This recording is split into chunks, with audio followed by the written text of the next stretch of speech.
From Stadium in Southeast Fresno. Tonight it's the Highland High School Scots from Bakersfield taking on the Hoover High School Patriots from here in Fresno. Hello again, everybody. I'm Dan Taylor, joined by the coach Fred Clark, back from vacation, back from some great football trips. We'll talk about that more later, but tonight we have a very reinvigorated Highland program taking on a rebuilding Hoover program. Yes, Dan, Highlands won their first 4 games this season. They look to make it 5-0 tonight, and that would be their best start and before any of these players were even born. Hoover, on the other hand, they've struggled so far, but last week they had gut check time and they came off with a 12-7 win over a talented Washington Union team. So they've got a lot of spirit and spunk coming into tonight. New coaching staff for Hoover High, a new quarterback, a player who had never played quarterback before this season, but he's the guy that makes them go. Highland, on the other hand, a very experienced team, senior 3-year starter at quarterback, 3-year starters at the receiving positions, and they make things happen. And Highland, from a team that really does not have much of a football tradition, they have really come along under Coach Michael Gutierrez. His first season, they won 4 games, which was very good by their standards. Followed it up with a 5-win season. Last year they won 6 games. And this season, with a bevy of returning experienced players, a good JV team, and a good freshman team, things are looking bright for Highland. Well, Michael Gutierrez, when he interviewed for the job, he got the job at the age of 27. He's 31 now. When he interviewed for the job, he told the administration of the school he felt it could be a sleeping giant. He's got it going. He does, and wouldn't be surprised to see this team win 8 or 9 games and go into the playoffs with some momentum. There are some players on the Highland team that have Division I capabilities. They've got a big defensive lineman who's being recruited by a lot of the schools in the Pac-12 conference. Down on the field, the captains are meeting with the officials. The coin toss has just taken place. We're going to keep an eye out for the signal as to what to expect to get this game started. Hoover, it's an interesting team. Jordan Daniels, the guy who makes it go, never been a quarterback before, but scored twice, scored both of their touchdowns last week in their first win of the season over Washington Union. Well, Hoover's running game, and this is what they have to do. They're going to live and die by the run because their passing game is below par at this stage, but they've got to eliminate the mistakes. They have to hold on to the football, and they can't have what we would call the numbskull penalties, jumping on, moving before the ball is snapped, taking too much time. Hoover cannot afford to make mistakes and stay competitive in this game tonight.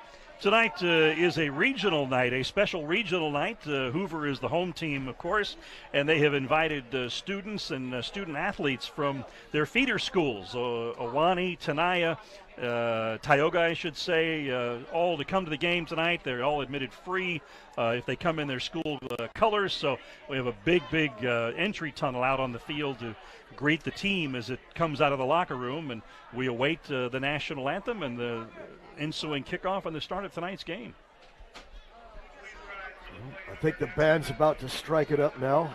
And we'll pause here for our national anthem.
band here tonight in their traditional three-cornered hats, and there you see through the tunnel out on the field the Hoover High Patriots preparing to come out in their camo jerseys. Kind of unique. Don't see many high schools with jerseys like that, Fred. Kind of a unique look for the Patriots tonight.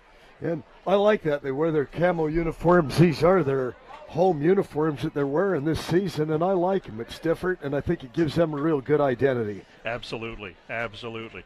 Had a chance to chat with the Patriots' first-year head coach, Justin Nash, before the game, and he's certainly extremely impressed with the Highland team they're going up against tonight.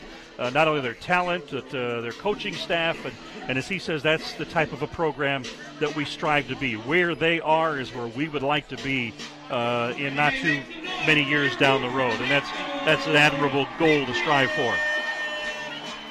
And the Patriots enter the field now, and this team, despite their 1-4 record, they have really got some spirit going for them. That win last week with Washington, where they had to really hold on, this has galvanized them right now, but they still have to have a good start tonight and eliminate the mistakes.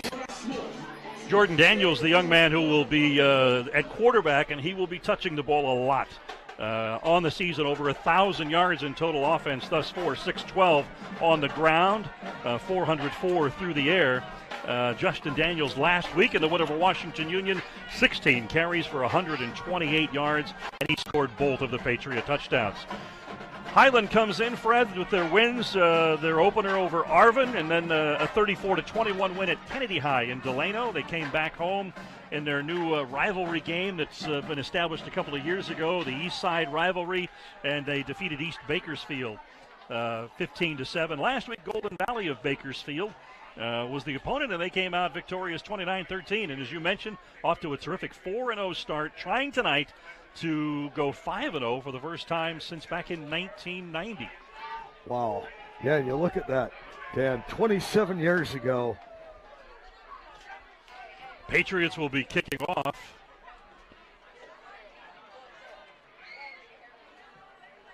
Highland High not playing very deep for this kickoff. Well, Hoover's been doing a lot of the squib kicks tonight. Just they've been giving up positions usually between the 30 and 35-yard line. Glad you're with us here on CMAX Sports for another night of high school football. Our crew all around the stadium and in the truck ready to go. They've been doing great work all afternoon getting this ready for you, and we're glad you're with us tonight for Hoover and Highland. Very short kick, fielded at the 32-yard line, and there is a lane. Well, flags are down back at the 30-yard line, which would usually indicate some type of blocking infraction or perhaps a hold. That was Eddie Salinas who brought it out to the 44-yard line. We'll see what the call is. Holding.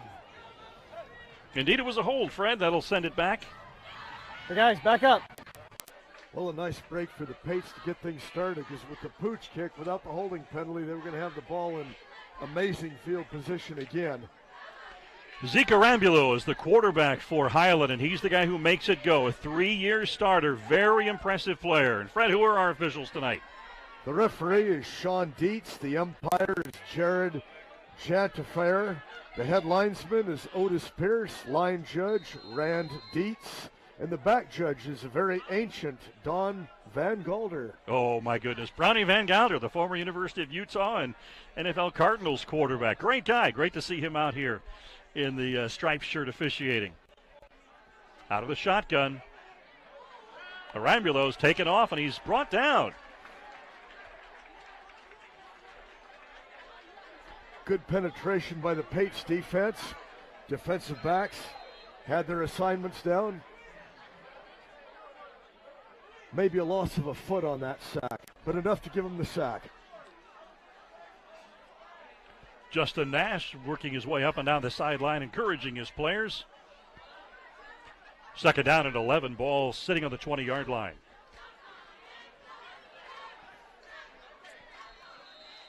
Low throw out in the flat, and it is complete, but it's going to be for a loss of about 4 yards. Yeah, see something like that happen, Dan, and in a case like that where the play's going nowhere, complete pass for a -4 doesn't help your quarterback out too much. 3rd down and 11. 3 receivers to the near side, and this was a problem for the Patriots last week, Fred. Yeah, it's just, again, a lack of focus, and we do have a new coaching staff, and it takes time, but these things are, okay, they're inexcusable. You cannot continue to make mistakes like this. So it's now 3rd and 5.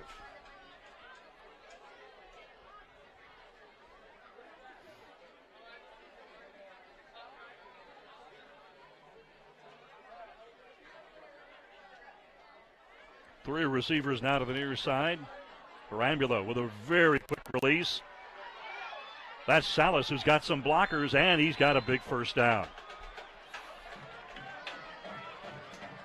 Louis Salas just followed his blockers, had a nice big lane to run, and first down of the night goes to the Highland Scots. And you said that correctly, Dan. He waited for his blocking to get in front of him, didn't hurry the situation, got good yardage.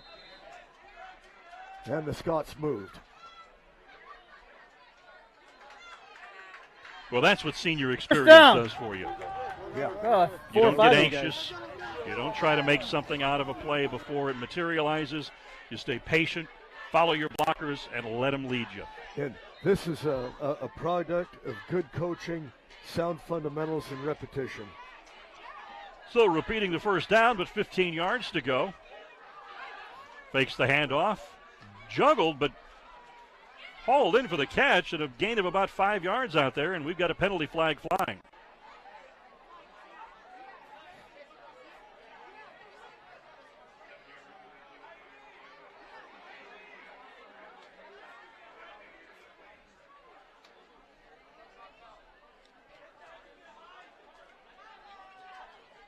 Now they're waving it off. Indeed.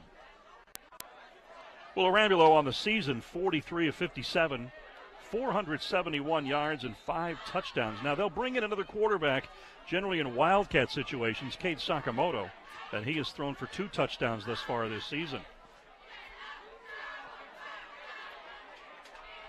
4 wide with a no backs. Salas again. Oh, that was close to being a block in the back. And a flag flew, and that may be the call, Fred. Yeah, you could see he was trying to hold up, but it looked like contact had been made. Block in the back. Well, what have we had, about 6 plays so far and 4 penalties? Yeah, and the experienced, more disciplined team has had 3 penalties, and 2 of them have been majors in less than 2 minutes of game time.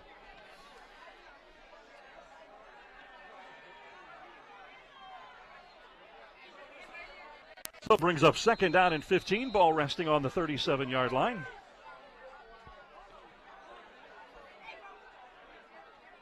Receivers shift to the far side.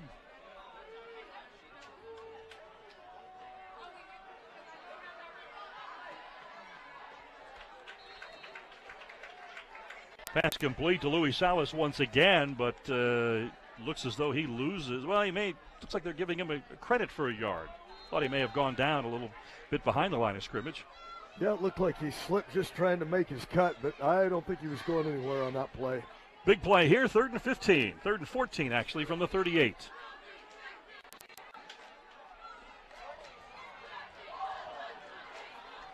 Yeah, he bought it in. Indeed, it is a completed reception. 1st down, Highland to the 41. And that looked so effortless, Dan. He just kind of went back, had a lot of air under the ball. He knew where his receiver was supposed to be. Well, a 3-year starting quarterback, a 3-year starting wide receiver, I'd say they've got their timing down. Yeah. Zeke Arambulo. Oh, boy, what quickness and a big burst. Down to the 22-yard line. Markey Lewis Jr. Squared up. When there was contact, he squared up and got himself another 5 or 6 yards just on toughness. He had a head of steam going before he hit the line of scrimmage.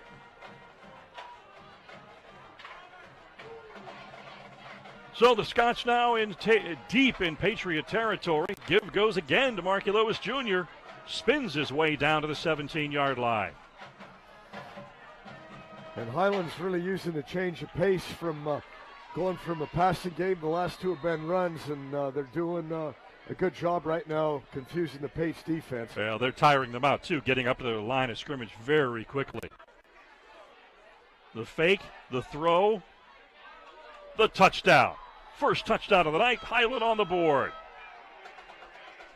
Well, about a 75-yard drive there, Dan. We're going to see this again. Pate defenders already have their hands on their hips here. They got a rebound from this.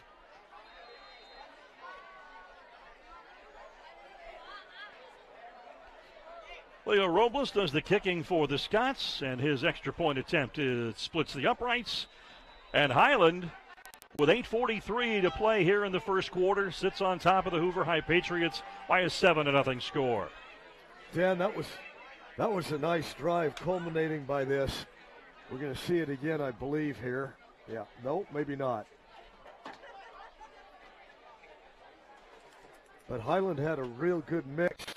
They opened up with a passing attack, had a couple of good runs, softened the defense up a little bit. And boom, the Patriots had no answer those last 4 plays. Well, they really mixed the offense up well. I mean, they initially came out with some of the short passes. They had a couple of long balls down the far sideline. And then, when they started giving the ball to Marky Lewis Jr., it was a completely different look. And they were very, very effective with the running game. And those 2 first downs they got on long passes, those were both plays of almost 20 yards. And when you give up a 3rd and long for a first down back-to-back like that, it does have an effect on a defense. It's a little questionable. So Highland on top 7-0. Of course, the Scots, as we mentioned, going after their 5th consecutive win to start the season, which would equal their school record. Patriots on the return up to the 32-yard line before being brought down.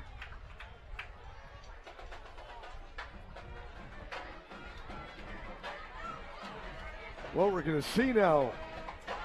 We're going to see Jordan Daniels with the ball. We're going to see Taj Hart. These are both young men that have exceptional speed and a lot of talent. The Patriots, once they get in gear, if they can get their timing down, we could have some offensive fireworks. Indeed. Jordan Daniels had never played quarterback prior to this season. Give up the middle. Pickup of almost 5 yards.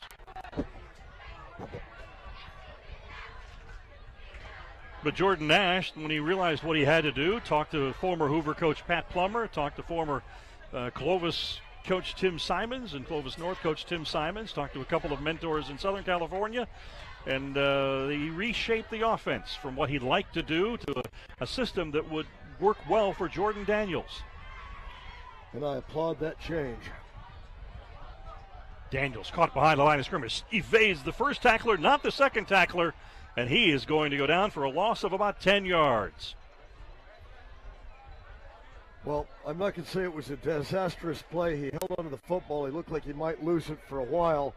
Highland right now, they're cheating the line of scrimmage, and with their pretty much 4-2-5 defense, they always bring a lot of people to the ball. And Coach Gutierrez says at the end of the play, he wants 11 people right on the football. That is a very good, very big defensive front. One of the biggest that Hoover will go against. Oh, the play goes awry. They attempted to snap it and toss it back to the quarterback. And we've got a loss of 10 more yards for the Patriots, who will punt the football away. Yeah, those last 2 plays were highly unsuccessful. And again, Dan, that looked like it. We could have had a turnover there for a moment. Well, clearly the issue is in the trenches. That the Hoover front is not able to handle the very talented, very experienced Highland front, and they're going to have to make some adjustments. Punt will be fielded just across midfield. This is Albert Navarro. And he's bulldogged down at about the 47-yard line. So the possession changes, and Highland will take over, sitting on a 7-0 lead. 6:34 to play here in the first quarter from Sunnyside Stadium. Glad you've joined us here on CMAX Sports for another Friday night of high school football. Highland High going for their 5th consecutive win to start the season to equal the school record. Hoover High trying to continue the momentum from having won their first of the season last week, their win over Washington Union. Dan, we have a perfect night for football right now. We have a little bit of a breeze, but just an outstanding night. Fred, let's tell the truth. That's your way of saying thanks to Natalie and the crew down in the truck for bringing up a fan for you. Okay, all right. I have nothing to say in my defense of being a total panty waste, but we don't have too much of breeze up here in the press box. Play picked up 3. We're looking at probably about a 2nd and 7 from the Hoover 49-yard line. Salas goes in motion. Correction, that's Navarro in motion. Give goes up the middle. Still churning away. Picks up about 8 yards down to the 37.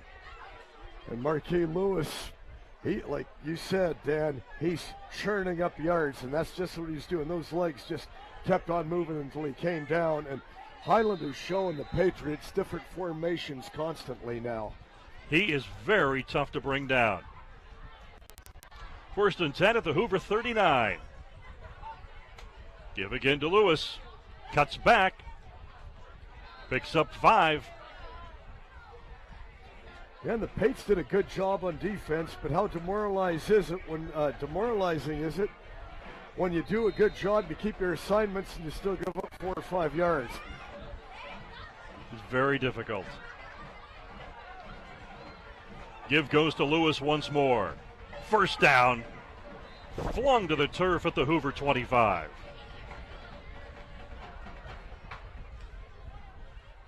During the course of the season so far, Highland has a very good multiple offense. They pass well, they run well. It's really hard to get a handle on them. Lewis goes out. In comes Matthew Esparza in the backfield.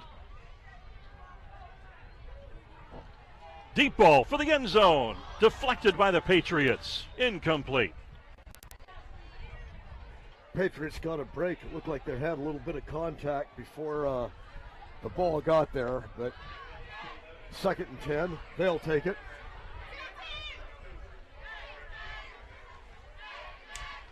After that initial onslaught of flags, Dan, we haven't seen one for a while. Fred, let's hope you just didn't jinx us. Yep. They may come and take your fan back if you did. Oh, man, that'd be bad. Little out pass here. This is Esparza. And he's ridden down for a loss. Yeah, the Pate defense did a good job of sniffing that one out. That play was pretty much dead on arrival. 4:40 to play here in the first quarter from Sunnyside Stadium. Highland sitting on top 7-0, capping a 75-yard drive, their opening drive, and now marching in their 2nd possession of the night for potentially another score. That was Dante Davis carried the ball on that. First time we've seen him carry it, I think, tonight. Got a nice gain. And the one thing they're showing is they have tremendous depth. Not just depth, but talented depth. And that can wear a defense down. Brings up 3rd down and 2. Ball on the Hoover 18.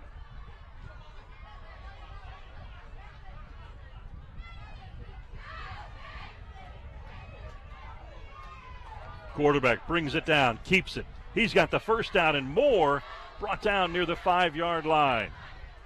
And that was Sakamoto that came in, as you alluded to earlier. They'll bring him in and run him in a lot of Wildcat formations. The Patriots weren't prepared for it. But you can generally assume with Sakamoto's in that more often than not it's for a running play, although he has thrown for a couple of scores this season.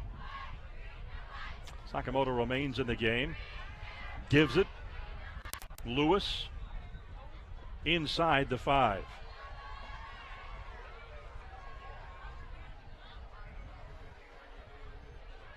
Yeah, Dan, usually when teams go with two quarterbacks, it doesn't always work out real well. A situation like this is working out fine. So we have officials timeout on the field for a moment.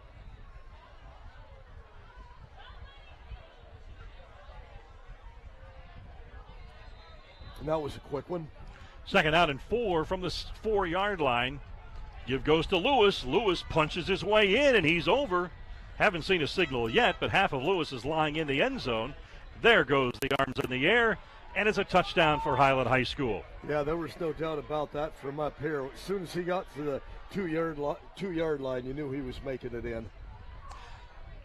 So at 3:37 to play here in the first quarter, Highland now with their second score of the night, sitting on top of Hoover, and we will see if Leo Robles can up that to 14 points. And once again, we have a whistle before the play can get going.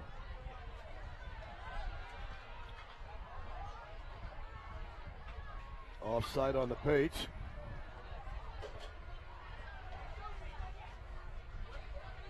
So Robles will give it another try.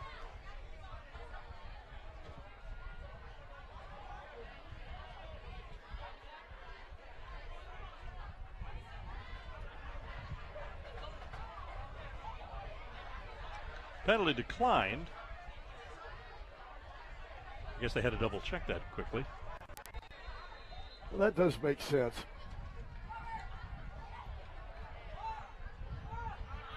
Second attempt is good, so the advantage by the Scots is now 14 points as they're on top of the Patriots with 3:37 remaining. And Fred, not only is Highland's offense looking very potent tonight, but as we're going to see here in a few minutes, their defensive front is even more impressive.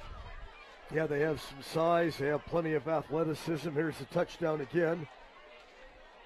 Terrific blocking and opening up a big A gap for him to slip right through. Yeah, that's a pattern that we're probably going to see happening over and over tonight. Hoover's got some real work to do on the sidelines with their defense to try and slow this Highland offense down, and they need a big break right now. Well, Hoover, of course, at a rebuilding stage. It was the spring of a year ago when the coaching change took place, and Justin Nast, who had been an assistant, brought on as an assistant at Hoover. He had been at Clovis, and before that at Atascadero, and was the head coach at A.B. Miller down in Fontana before coming up into the Valley. Yeah, and Coach Nast, he has plenty of experience. He knows the area well, and if he can get this to be his permanent job, I like his chances to get it turned around. Return swings to the near side across the 30, now across the 40-yard line.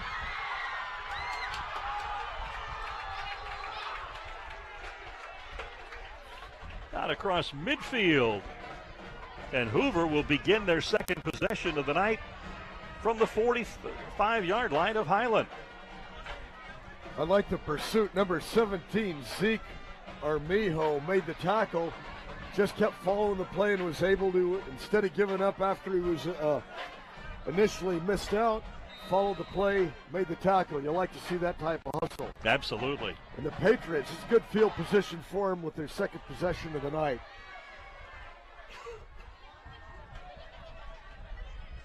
Jordan Daniels under center. And there comes that push and that rush from the far side. He's trying to get rid of the ball. It floats it up in the air. It's hauled in by the Patriots for a reception and a first down at the 30-yard line. Well, flags are down back at the line of scrimmage, and I think this play is going to be coming back. An impressive catch nonetheless by Joe Smith, the tight end for the Patriots. Well, they were signaling maybe Highland was offside.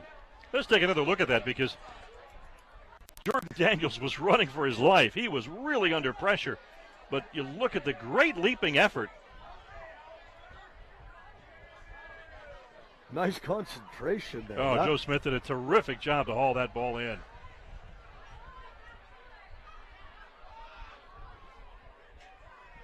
Well, Highland's walking backwards, but we still haven't gotten an initial call. I think we're personal foul. Face mask. Number kick. 79 in the defense. Oh, big break for the 15 yards to be Patriots. tacked on to the end of the 15 catch. onto this. First down.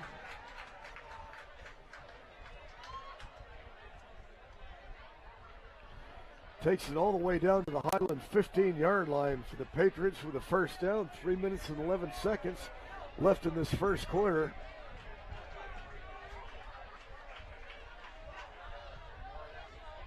So a big break for the Patriots. Not only the terrific catch by the tight end Joe Smith, but now the 15 yards tacked on, which puts the ball at the Highland 15-yard line.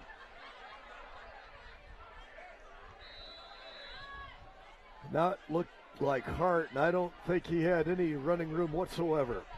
No.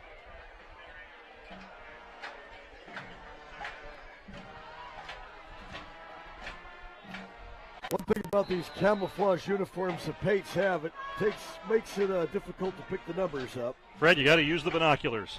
They make me sick. Oh. Yes, the camo uniforms are a little challenging for us up here to make out the numbers, but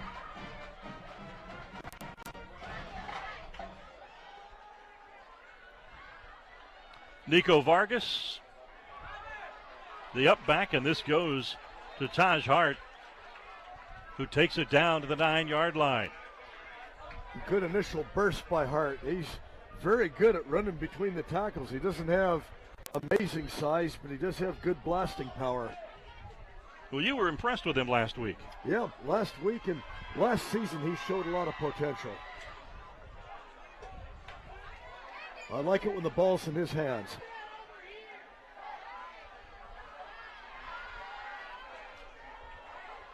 Daniels brings them up to the line of scrimmage. 3rd down and 4. Big play for the Patriots. The ball sitting on a Highland 8 and a big sack. And then Marquis Lewis just came out of nowhere. He was totally untouched with a head of steam. Big blitz call by the defensive coordinator for the Scots, and it pays off handsomely. 5-yard loss, and that'll set up 4th and 10 at the 16-yard line. And the Pates are going to be trying for a field goal, try and get some points on the board, and special teams has not been their strong suit this season. Daniel Hernandez attempting a 32-yard field goal. It is up, and he splits the upright, so the Patriots are on the board. 14-3. Shut me up with their criticism of the special teams. Right down the middle. So with 1:03 left here in the first quarter of the night, Patriots are on the board. Highland High leading at 14-3. Very impressive effort, though, by the Patriots. The terrific pass play from Jordan Daniels to his tight end Joseph Smith, and then the penalty taking it down to the 15-yard line. Taj Hart, impressive running, and then the field goal that gets him on the board. And just having points on the board right now, you can see Hoover's sidelines. That gave them a little bit of bounce in their step. They were looking a little down when they fell 14-0 down after 2 possessions. Well, I think any team would, looking especially at how dominantly the Highland offense had marched through their defense and how tough that Highland front is to try and penetrate for the Hoover offense. So Hernandez will be kicking off.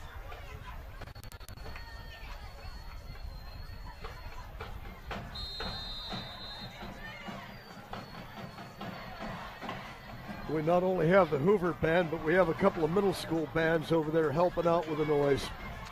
A regional night, or region night, I should say, is the cheer squads from the feeder schools as well. Awani Middle School and Tioga Middle School joining up with the varsity cheer squad for Hoover.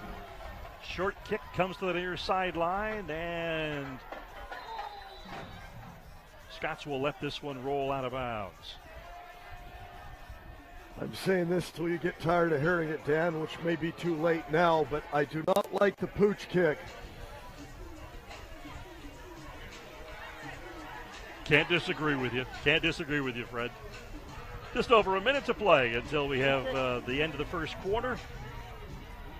And Highland will get a little bit of a break there and be able to start their 3rd possession of the night from the 35-yard line. And as strong as their offense has been, breaks they don't need as far as the Hoover Patriots are concerned. Yes. Procedure. And they're just going to add the 5 yards on to where the ball went out of bounds. And so Highland will start at good field position at the 35-yard line. Zeke Arambula, their quarterback, out of the pistol. Actually, this looks like Cage Sakamoto. No, this is Arambula. Up the near side, across the 40 to the 45-yard line is Nick Salas. Then I go back. That is number 8, Kate Sakamoto at quarterback. Good job by Salas after making the catch, getting back across the drain, only 1 yard for a first down now. 3 receivers to the near side. Lewis cuts back, picks up 5 more, and he's at midfield. Boy, Dan, Highland's offensive line is really getting a push almost every play. As soon as the ball snapped, you see Patriots moving backwards, and it's not by choice.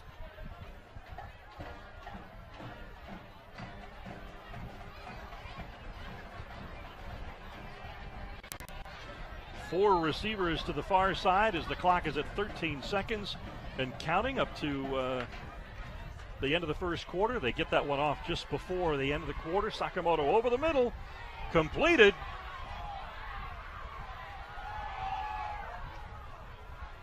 Spinning away from one tackler, and he's going to score. He is going to score. That's Matthew Miranda, who took the pass over the middle in the flat and just spun and darted his way through defenders into the end zone.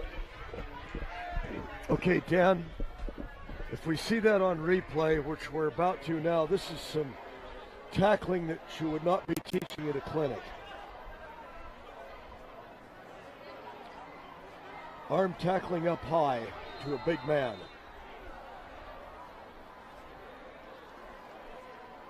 He just ran through 4 tackles.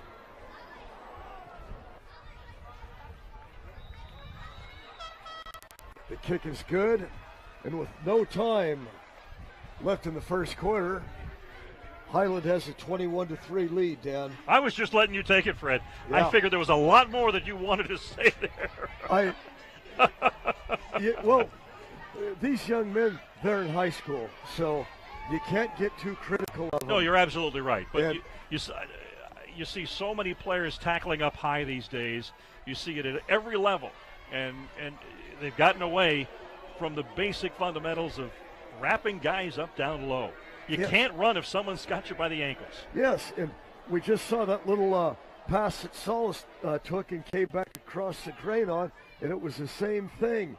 You tackle somebody at the ankles, they're not running through too many of those. Exactly right. 21-3 our score. As we'll give Fred a couple of seconds to calm down here.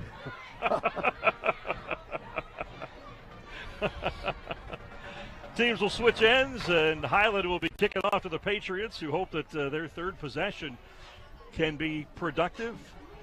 The last one certainly enabled them to get a field goal and had a couple of big breaks and one particular big play along the way. Well, this is the first time in quite a while that I've seen a score on the last play of the first quarter. In the game we were doing on the radio last week, at the end of the first quarter, the ball was right at the 50-yard line with Bullard and Clovis West. They just had to change sides, didn't have to move the ball at all. And if I'd seen that before, I don't remember. Kick goes into the end zone, and the Patriots will start their next possession at the 20-yard line. And I'm going to give a shout-out to Leo Robles, the kicker for Highland. Not only has he made all 3 of his extra points, when you saw him out here warming up, he's kicking from all angles. And that kickoff in high school football, it goes into the end zone, you have no return. What is a better weapon than making the other team start at their own 20-yard line every time? Leo Robles has been very impressive tonight. 32-yard field goal, that impressive kickoff into the end zone, as the Patriots take over 1st and 10 from their own 20-yard line. Daniels, he's flanked by Vargas and Hart. Patriots getting their signal straight.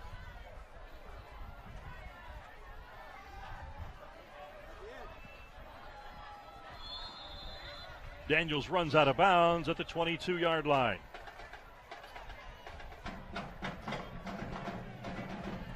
Well,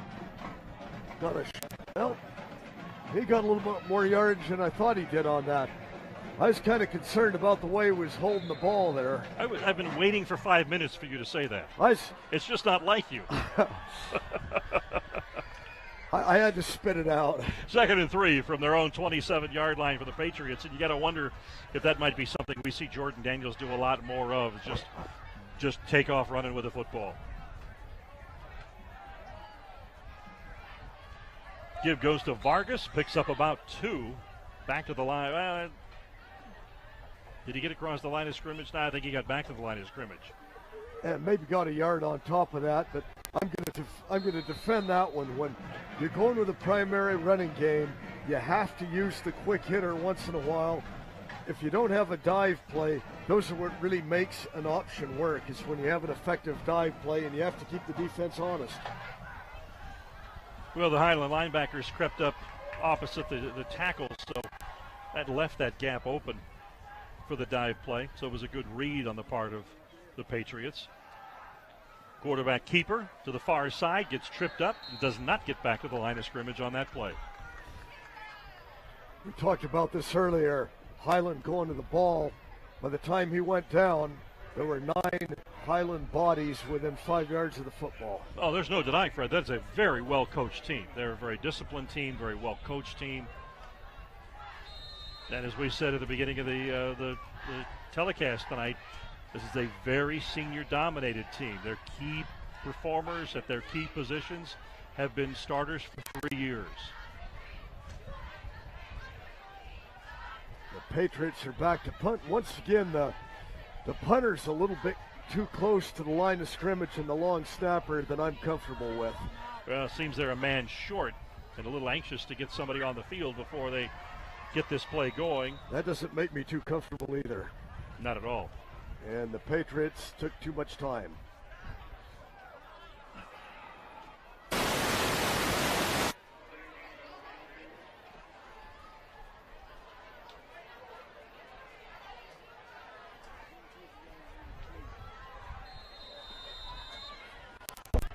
Well, after that 5-yard penalty, the Pates again are going to punt. From the 10-yard line. And a big, big rush. And it's down at the Hoover 42. Or 38, I should say. So 9:58 to play here in the second quarter. Highland sitting on top 21-3 as they have scored on every possession and now take possession for the 4th time tonight from the 38-yard line. Well, their field position keeps getting better and better, Nick. Sorry, Dan. That's okay, Floyd. Yeah, okay. Well, I had Nick last week. And just glad I didn't call you JoJo, because I had JoJo 2 weeks ago. That's true. Kate Sakamoto in at quarterback.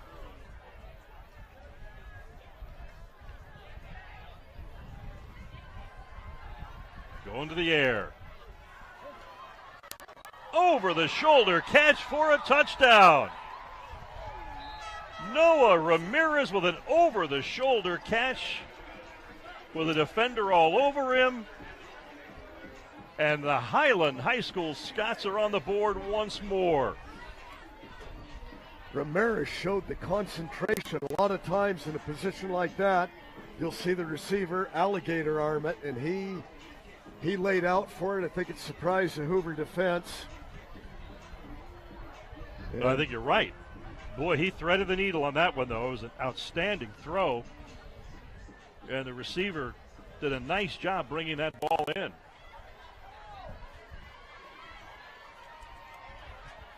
And the Pates were surprised that he brought it down. He could have duck walked into the end zone. Leo Robles will attempt the extra point. And it is good. So Highland now extends their lead to 28-3 over the Patriots. 9:50 remaining here in the second quarter of play. Okay, we're going to see this touchdown again, Dan. And here's Sakamoto. Again, puts a lot of air under the ball. Ramirez just concentrates, brings it down. Easy touchdown for the Scots. Frustrating night for the Patriots on defense. Coaching staff trying to get things fired up down there. And that big defensive front, that very talented defensive front for Highland, is making it extremely challenging for the Hoover offense to get on track. And Dan, this is where it can really get uncomfortable for a team. When you get behind like this, about the only way to try and catch up is to pass. That's not the Hoover Patriots' strong suit. And now that also gives Highland the incentive if Hoover's going to try and go to the air. They're just going to be coming to the quarterback like gangbusters. So Indeed. The Patriots have a real steep hill to climb.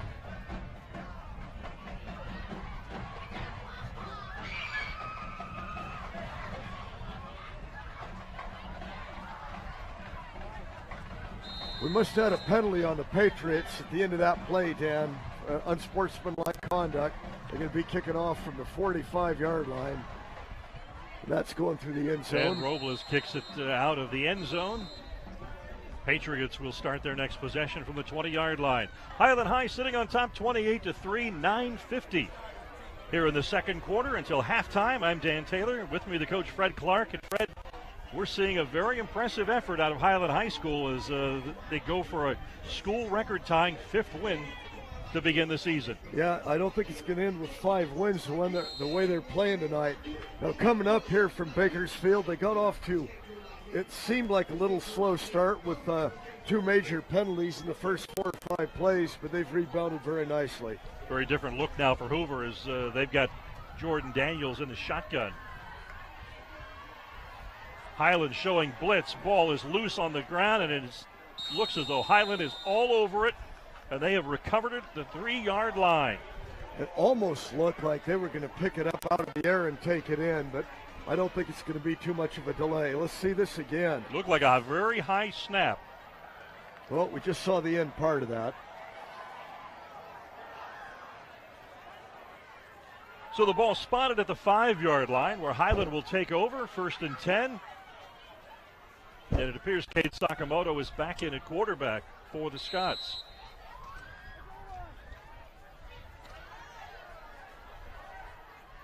Frustrating turn of events for the Patriots. A very high snap, batted up in the air and got over the head of the quarterback and recovered.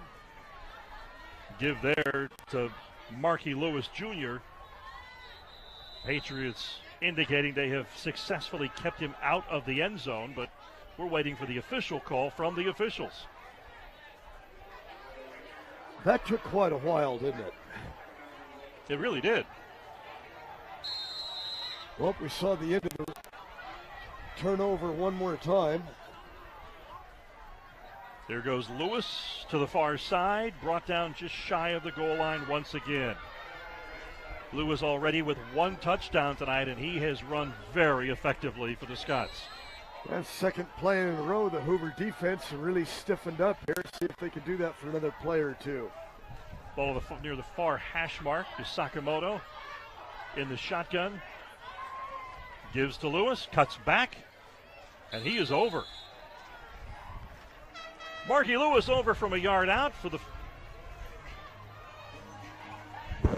Highland High School touchdown as they go up now 34-3 on the Patriots.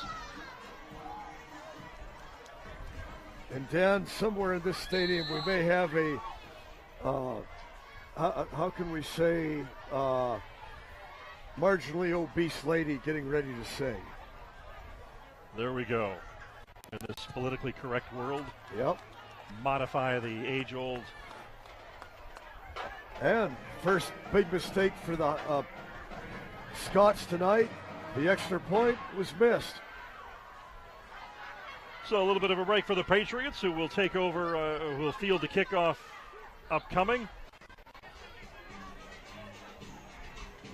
They will try to make some changes to that offensive effort to avoid this ferocious pass rush that Highland has been throwing at them as they trail 34-3 now. Last time out, starting in the shotgun, and that didn't work out too well, but I've got to think that's about the only thing they can do. Well, this is just one of those things that would be very difficult being a coach and a coaching staff when you're behind so much so early in the game. It's like I fortunately was never in a position where the team that I was an assistant coach with was ever out of a game before halftime, anything like this. And I don't know what you would say. I don't know how you could keep your composure on the sidelines. Because screaming and yelling does nothing once the game's at this point. I think at this point you're looking for small battles. You're looking for small learning opportunities. Exactly. Robles, very high kick, going to be fielded at the 4-yard line. Patriots are going to bring it out across the 20.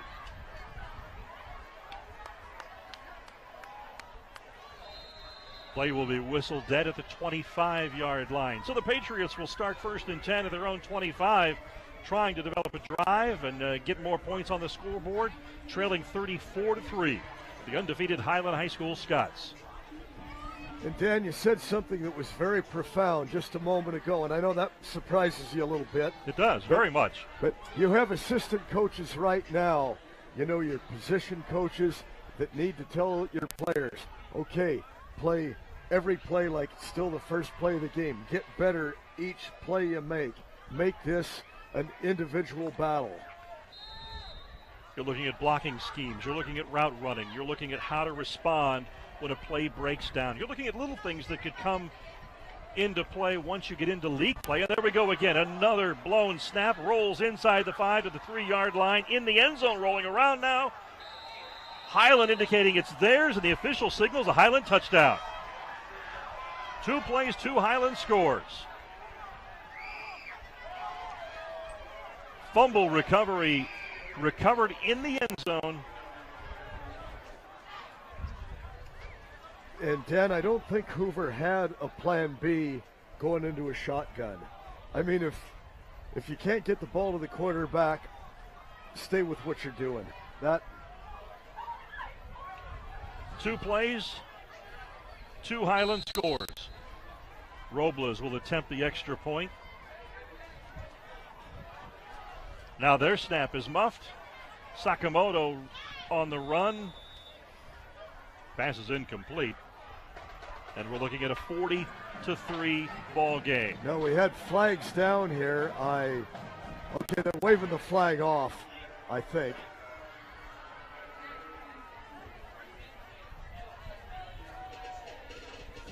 Yeah, I think they're going to get another shot at it. I don't think Hoover had enough players on the field, and then I think they may have overcompensated and jumped offside.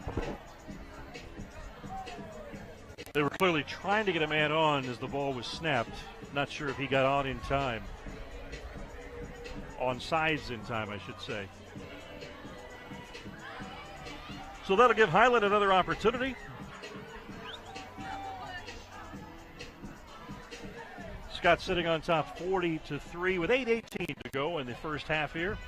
Second quarter of play from Sunnyside Stadium. Glad you're with us here on CMAX Sports. You are watching one of the top teams in the Central San Joaquin Valley, the undefeated Highland Scots. Program in 3 years has really made a tremendous turnaround. Hoover High, their head coach, said prior to the game that he looks at what Highland has done as a guide for what he would like to accomplish at Hoover High. Robles' extra point is good, and their score now 41-3 in favor of the Scots. And then we still have 8 minutes and 18 seconds left in the first half. And according to how the rule book is, if a team is behind by 35 points or more at halftime, they give the coaches an option of playing running clock for the entire second half. And I have mixed emotions about that. I think tonight would be real justification for putting that into play. Well, I think safety comes into play as well. There's a number of factors: sportsmanship, safety. And these last 2 touchdowns that the Scots have scored, I mean, I don't think I've ever seen that happen. 2 possessions in a row like this. Exactly. Not just 2 possessions. Well, 2 possessions that changed because of bad snaps from center, but on back-to-back plays, Highland scores touchdowns. Yeah. For the Patriots, and we touched on this a little bit as well when we talked about Sunnyside earlier and their practice of trying to play a strong non-conference schedule. There's some advantages to playing top-notch teams. One of them being that once you get into your league play, in the North Yosemite League especially, you're not going to see this caliber of talent. You're not going to see this caliber of tenacity, and you're not going to see this intensity. So you learn from it, and then once you get into league play, you're better for that. Well, that's a good point, but it kind of came as a fluke action here because Highland was not the strong team that they are now in this game when this series began. And last year when they played, Highland won 27-15 down in Bakersfield. Competitive game, and I really thought that we would have a much closer game tonight than we've had. Well, certainly the Hoover people we spoke with before the game, very optimistic, very enthused coming in, feeling that last week gave them a nice boost of confidence. And I'm one of those because I saw the enthusiasm after the game last week, and when the Patriots came out tonight, that was a confident, optimistic football team. LeJante Pearson with a pickup of a couple for the Patriots. This is what I think the Patriots need to do, though. Stick with what, well, here we go. Stick with what they do well. But before Daniels could even pull the ball down, he had two Highland defenders right on top of him.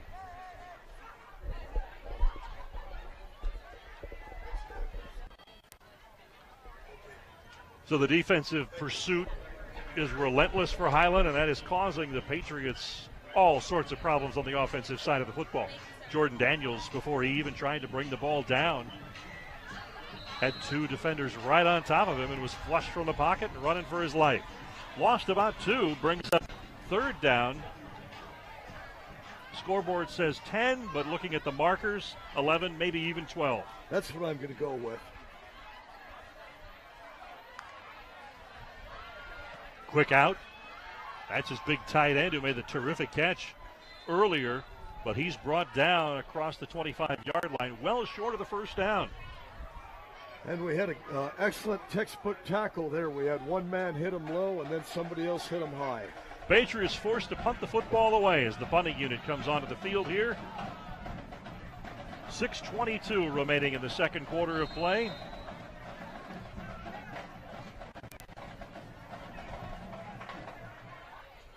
Zeke Arambula, the quarterback, deep to field the punt for Highland.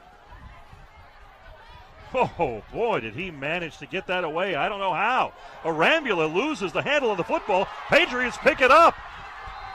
And they run it with the football and brought down to the 42-yard line. A big, big break for Hoover. And one of the strangest plays we're going to see tonight, Dan. No doubt. And we've seen some strange ones. We have. Right now, that goes to the top of the list. Now, the officials are discussing something, but I don't think the ball's coming back. Here's the replay again. Is it a question of whether the ball can be advanced on a punt? If they call that a muff, that would be correct. But I think that was a fumble, not a muff, because he had possession of the ball when he took off running.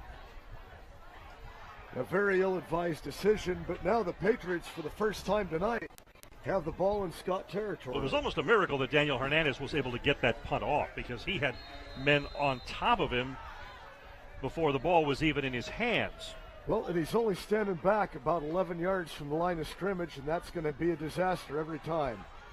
Well, he may get to the outside. Daniels got to the outside, pickup of about 2. Just not able to turn that corner. And even though he appeared to go out of bounds, the officials are wisely letting the time run.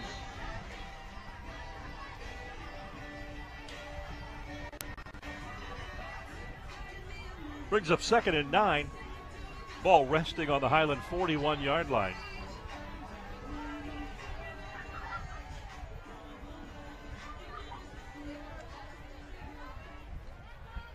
Jordan Daniels calling the signals for the Patriots.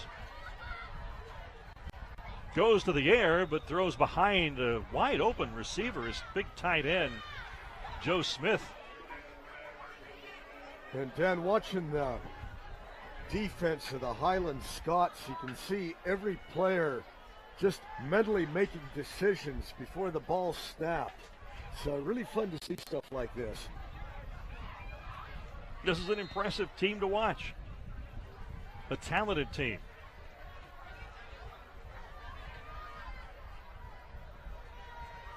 Patriots 3rd and 9 from the 41-yard line. Big play right now. Daniels under pressure, but he's got a lane to the 30. Almost to the 20-yard line before he is pulled down. Jordan Daniels picks up about 20 yards on that play. And this is what we're expecting to see a lot of tonight, Dan. When the ball's in his hands, good things can happen. Everybody has to do their part. The loaf of bread look, though, is a little disconcerting, especially for a head coach. Oh, yeah. And 2 old men up there in the broadcast booth. 1st and 10 Patriots, ball on the 21-yard line after the 20-yard gain. Give goes to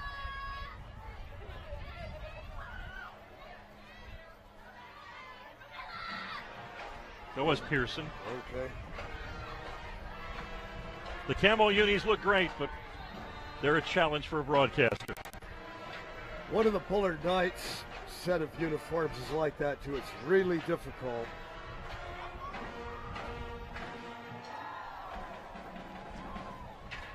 Well, just a bevy of Scots to the ball again on that.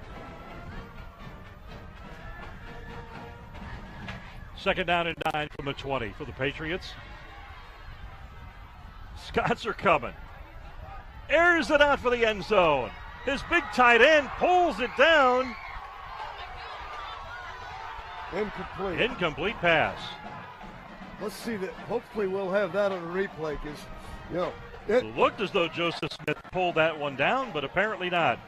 Yeah, I thought he had the concentration. I thought he held on to it, but it was wrestled away from him. Let's take another look here. Coming up. Well thrown ball. Good defensive work in the end zone. And they could have conceivably called that an interception on the replay. Good that we don't have the replay here. Big rush, flushes the quarterback. He flings toward the end zone. He's got a man. He's got a touchdown. Joseph Smith, the tight end, pulls that one in for the score. And kind of a delayed reaction from the Hoover crowd down below us. About 5 seconds after the touchdown, they erupted with noise and confetti. Here's the replay again.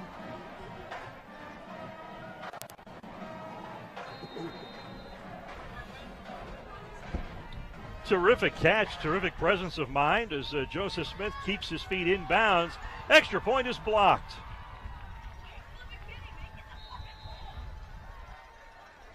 So our score with 3:29 in the second quarter. Highland sitting on top by a 41-9 score. Boy, that kick was blocked before it was touched. I mean, somebody completely missed her assignment. Well, Dan, that gave the Patriots maybe a little bit of a boost. What do you say? Would you go for an onside kick now? I'm going for it. You're a gambler. Yep. You're a gambler. Well, and let's point out, Fred was away on vacation. We touched on that earlier. He did not go to Las Vegas. But you had a good time. I had a great time. Terrific. Yeah. Terrific. I did, however, they do have some casinos in Colorado, and I did lose a total of $14.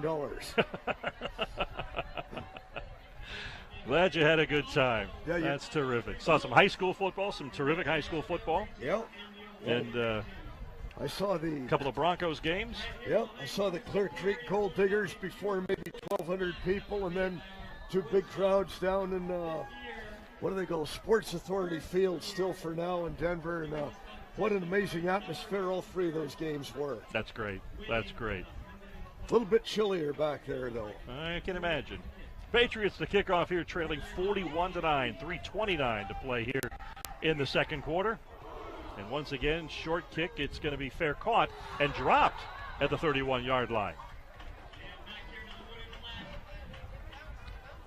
So the Scots will begin their possession at the 31. They have scored the last 2 times they have had the football. Yeah, they're very sure-handed. Matthew Ramirez, I mean, he had plenty of time. It just squirted out.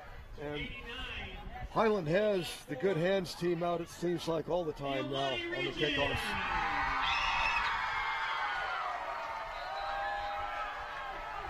Well, the score hasn't impacted the enthusiasm on the Hoover side. Students enjoying themselves tonight as Cade Sakamoto once again out of the shotgun, give going to the lone back out of the backfield, and that's Matthew Esparza. A lot of the times, Dan, some of these high school games, you know, when they get out of hand like this and you do have a decent crowd, it's more than a football game, it's an event. And a lot of people are just coming out, hey, let's go out and have a real good time, and they're certainly doing that.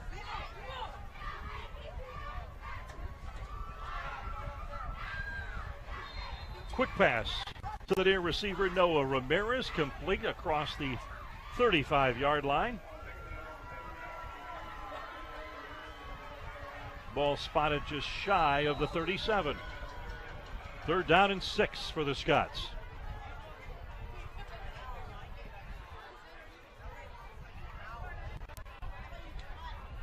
Play being signaled in from the sideline.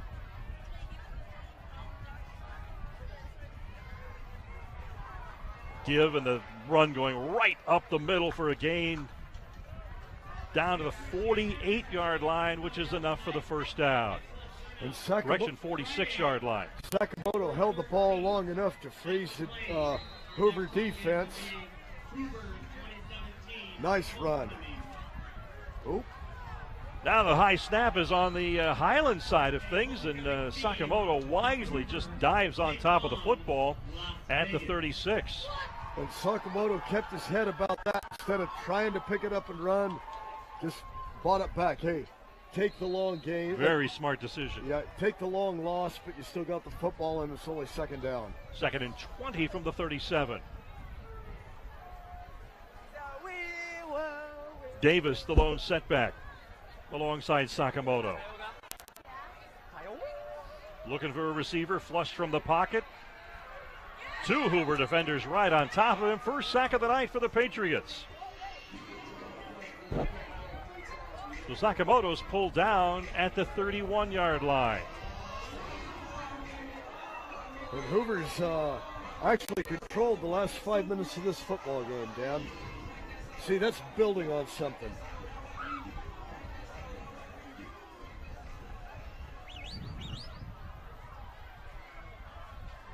Screen pass. He's got blockers set up, but he's going to be hauled down way short of the first down. And that will bring up 4th down for the Scots. And the Scots are going to be in no hurry to get this punt off. The 55 seconds left in the half. The clock's moving. 4th and 15 for Highland. Screen was set up well, but the blockers were not there to get more yardage out of the play. Might bring the house to try and block the kick. Yep. And they almost did. Scots will down the ball at the 28-yard line, where the Patriots will take over with 29 seconds to play in the half. Highland on top 41-9. Glad you're with us tonight here on CMAX Sports for high school football. Highland High trying to run their season opening record to 5-0. Season opening. We're already at the midway point of the high school football season. But that would be a school record equaling 5 consecutive wins at the start of the season for the Scots. Hoover High coming off their first win of the year last week at Washington Union. And the Patriots had been trying to build on things, and not a lot has gone right for them so far tonight. Well, the one thing they may have going for them, when a team is ahead by so much, sometimes they lose that razor focus and intensity. Daniels, flushed out of the pocket, looking for some running room and nowhere to go, and he's brought down for a loss of 2. When I talked about Highland losing maybe some of their intensity, you didn't see it on that play. You saw guys just coming to the ball and really putting the hit to Daniels on that. 5 seconds to play in the half. And that brings out the officials' whistles to call an end to the first half of play here at Sunnyside Stadium. Teams will head to the locker room with the Highland High School Scots, the undefeated Highland High School Scots, sitting on top over the Hoover High Patriots by a score of 41-9. And thus far in the first half, Fred, we have certainly seen why Highland is sitting on an undefeated record and Hoover is a team in a rebuilding stage. Oh, no doubt. Highland came out a little bit slow the first few plays, but then after that, they were just rolling. I mean, their offense, their line was dominating the line of scrimmage. They were making just good, disciplined plays the whole time. And then Hoover utterly killed themselves with inattentiveness, bad penalties in those two. Well, first off, we had a punt that went about 15 yards. We had two disastrous fumbles. It's just been one thing after another, and it shows why Hoover's in the position that they are right now. Well, the two buffed snaps out of the shotgun position were just calamitous for Hoover. Both led to scores that were one play apart. 41-9 our score here at halftime as Highland sits on top, and I think one of the things that's been maybe underrated about Highland is how good that defensive front end. We knew that they had some D1 caliber players there. They're playing like it. Yes, they are. And something else I like about that defense is they're so involved in every play that they make. You can see them right before the ball snap. They're looking for the tendencies that they've been studying on film, and they're just thinking all the time. I'm very impressed by the discipline of this team. Let's take a look at some of the highlights from the first half of play here at Sunnyside Stadium, where Highland sits on top by a score of 41-9. And boy, I'll tell you, the Scots got things going right away as Marky Davis there with the terrific pass, and then the great play for the Patriots. Joseph Lewis, their big tight end, hauling in that long pass, and then they were able to come down and score. But Highland just so strong, and they came right back. Paige Sakamoto, the quarterback, and this was amazing. The terrific catch over the middle, but then the poor tackling coming from the Hoover defensive backs enabled the Scots just to continue churning up the yards and get into the end zone. Patriots have been on the run all night long, unable to really get much of anything going offensively because of that outstanding Highland defensive front. Then there, Kate Sakamoto feathers that pass in perfectly for another touchdown. Patriots, as you see here, swarmed under throughout the first half. Very frustrating and challenging night. They got a big break there on the mishandled punt, but it's been a very, very difficult first half for the Patriots, and there's not a whole lot you can do in the locker room at halftime to try and come out with a different look. No, it's real difficult, and with Hoover, with their strong running game, they don't have a quick strike offense, and all they can do is just minute by minute just try and get a little bit better each play. Much more coming up here as we're going to share with you more of the stories of CMAC. So enjoy that, and we'll be back in a few minutes with the second half of play here from Sunnyside Stadium, where the Highland High Scots sit on top of the Hoover Patriots by a halftime score of 41-9.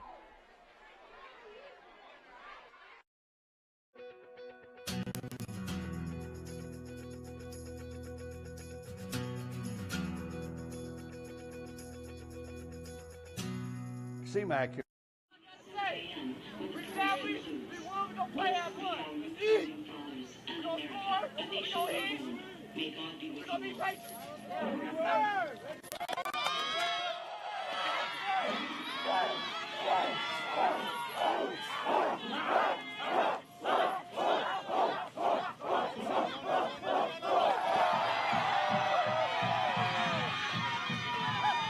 I started coaching football when I was 19 years old, and I was attending Cal Poly San Luis Obispo when I was working towards my degree in kinesiology. And I started coaching at Cascadero High School at the time. We need out. So-called record out. Well, I called that last play, Coach.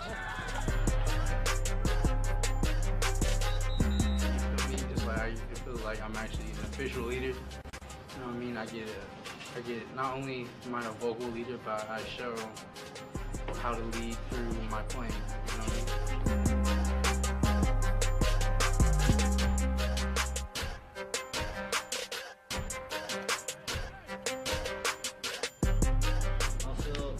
I feel like accomplishing when I score and be able to make the team happy and myself happy. The ball bounce on the first down. Also, keep close. Fight. And everyone set in the same formation. Because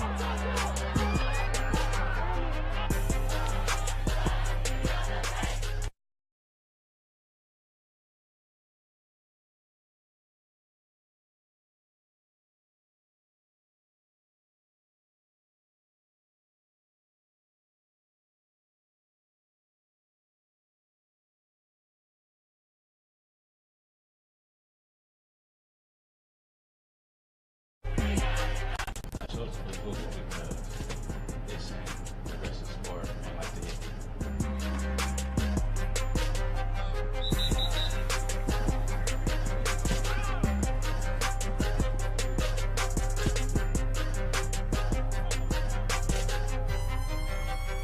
I enjoy my position a lot because I don't know, I like the whole idea of protecting my quarterback and just driving other people against their will.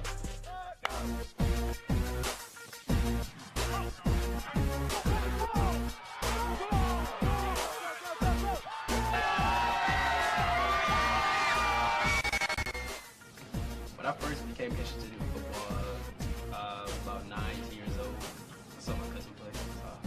It seemed pretty interesting.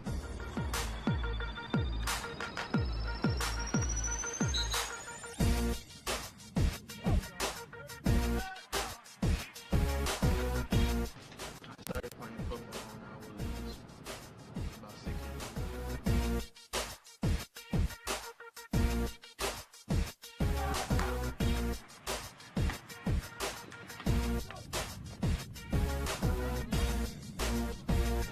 I chose to become a coach because of the opportunity to affect the young men that I work with. I think, nowadays it's so important to have, many people involved in young people's lives to help them get to where they want to be. And I want to be one of the people that helps these young men achieve their hopes and dreams. And I feel coaching is a great opportunity to do that.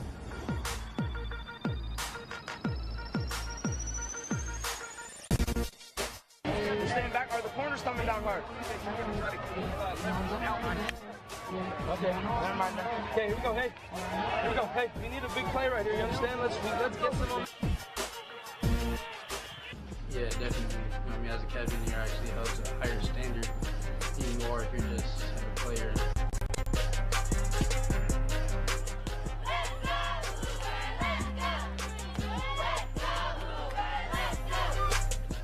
Disappointed because I feel like he can get hurt and then that can be the season.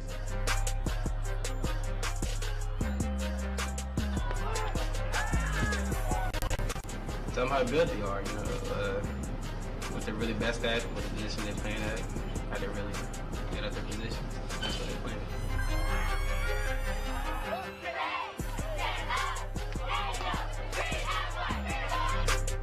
Well, during the game, I try to have a fun time and be real and like everybody.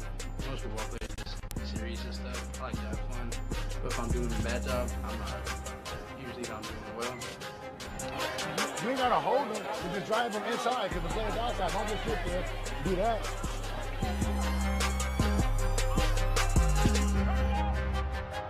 I just tell them to just do your job, and if you do your job, then you can achieve good things. Give me an O! Give me another O! Give me a B! Give me an E! Give me an R! What's that spell? What's that spell? We're pretty close. A lot of us. Once you get that kind of bond with them, you get pretty close with them. By the number 1 receivers, we're going to go G12 slant. Slants by the number 1 receivers. 3 steps.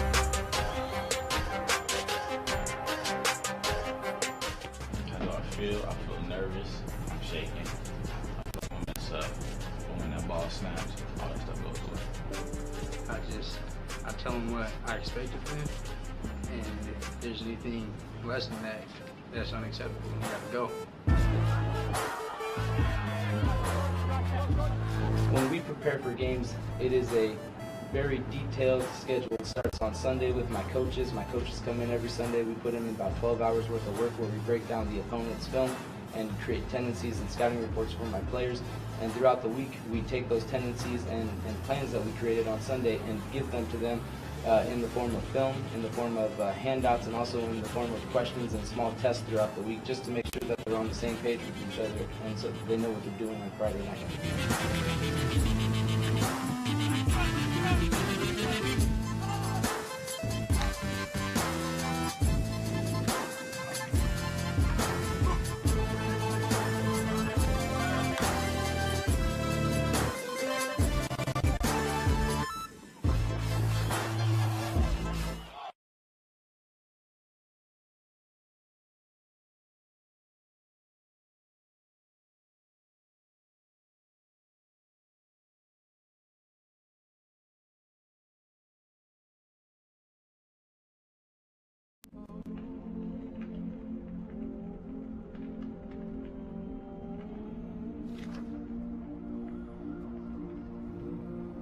This is how you say, it's going to be okay, to someone who just lost everything. That yes, we'll find you somewhere to stay.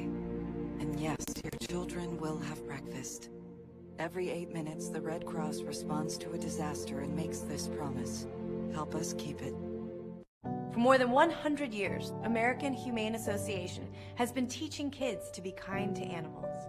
Those in our homes, on the farms, on the silver screen, and wildlife conservation, caring for the world's vanishing creatures. But we can't do it alone. Visit kindness100.org to find ways to teach kids how they can make a more caring, compassionate, and humane world for all of us. You're going to need me. You're going to need us. All of us.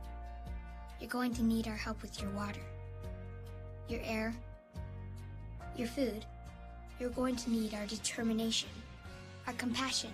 You're going to need the next generation of leaders to face the challenges the future will bring. And we promise we'll be there when you need us.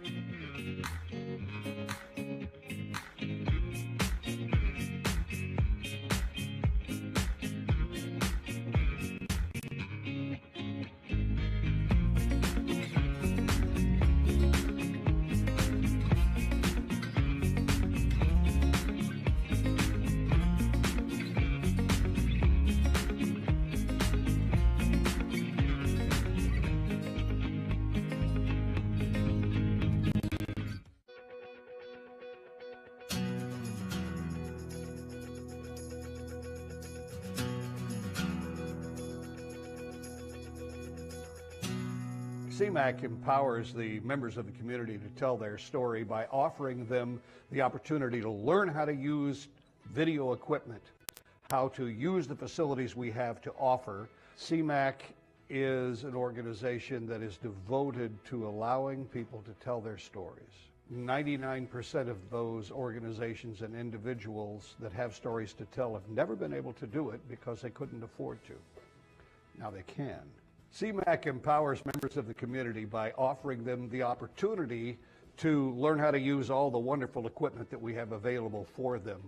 And then once they've learned, using that equipment to create their own content. The great thing about once someone has filmed and edited their video is that it is aired via Comcast and other channels.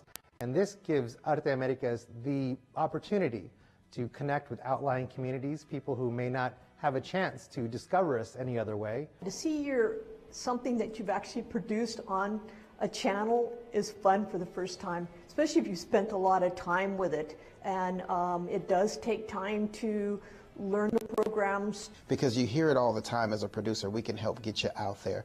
But this is the real deal. There is no gimmicks, there are no type of games that they play. You produce the content, you follow the guidelines, it will air to the community and be an inspiration to the community. CMAC is here to provide that venue. And it provides that venue to every aspect of the community, every part of the community. No one else does it that way. No one else offers that. The importance of CMAC's members cannot be overstated.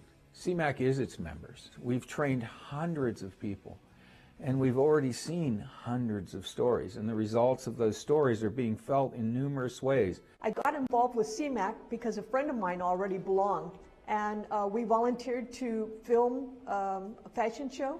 And because there were good classes for CMAC, they ran us all through all the instruments and equipment that we were going to be using. I felt good about the experience, and I felt really confident, and actually it was really a lot of fun too. And the training is simple. You know, when I did it, I think I took 7 classes, and at the end of 7 classes, I got a certificate, and I started recording things. Anytime I've had questions, the staff here has been great, and they've given me the opportunity to try different things with whatever content I'm producing. When I got around other members, seeing that they had different visions than I had, but that we could all partner together, it was just like a giant gumbo or a giant buffet of different ideas, different creators, but all with one purpose: to create quality content.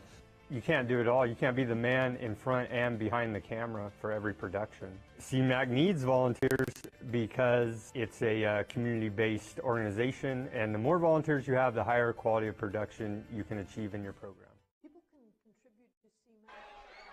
Welcome back here to Sunnyside Stadium. Dan Taylor along with the coach, Fred Clark, as we prepare for the second half kickoff here between the Highland High School Scotsmen and the Hoover High Patriots. Highland sitting on top 41-9 at halftime, and of course the Scotsmen looking for their 5th win without a loss to begin the season, which would equal the best in school history. Well, despite it being 41-9, we've had halftime, and I'm totally rejuvenated for 24 minutes of football. Well, it's going to be interesting to see what Hoover tries to do. They certainly, the initial offensive scheme they came out with wasn't successful. They couldn't do much at all with it. They went into the shotgun. That was disastrous. 2 terrible snaps turned into 2 Highland High touchdowns.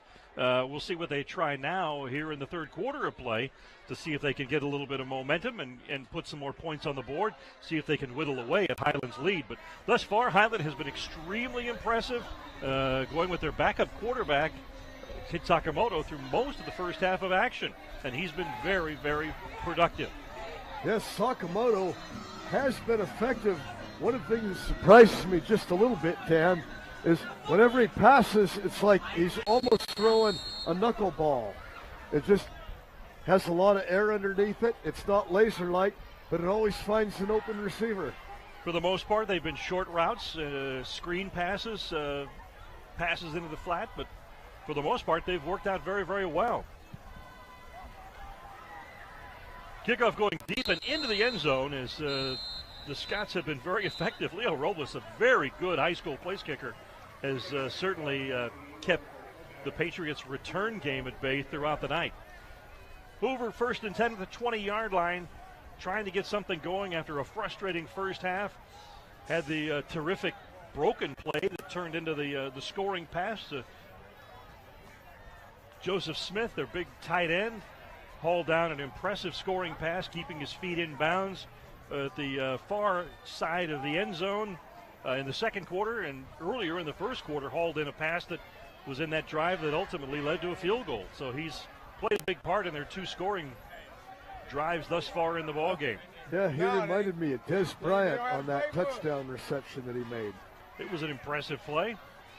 Certainly had the receiver fooled, or the defensive back fooled, I should say, and was able to keep his feet in bounds. So the Patriots begin their the second half of play. Jordan Daniels, the quarterback, takes the snap. To the far side goes Taj Hart. Picks up maybe 3, maybe 4 yards. Good acceleration by Hart. Was able to turn the corner, but the Scots, they just get to the ball quickly. Because that could have been a big gain. Very good pursuit. Well, their pursuit is very impressive. All 11 men really going after the football. Patriots given a gain of 5 on the play, brings up second down and 5 from the 25-yard line.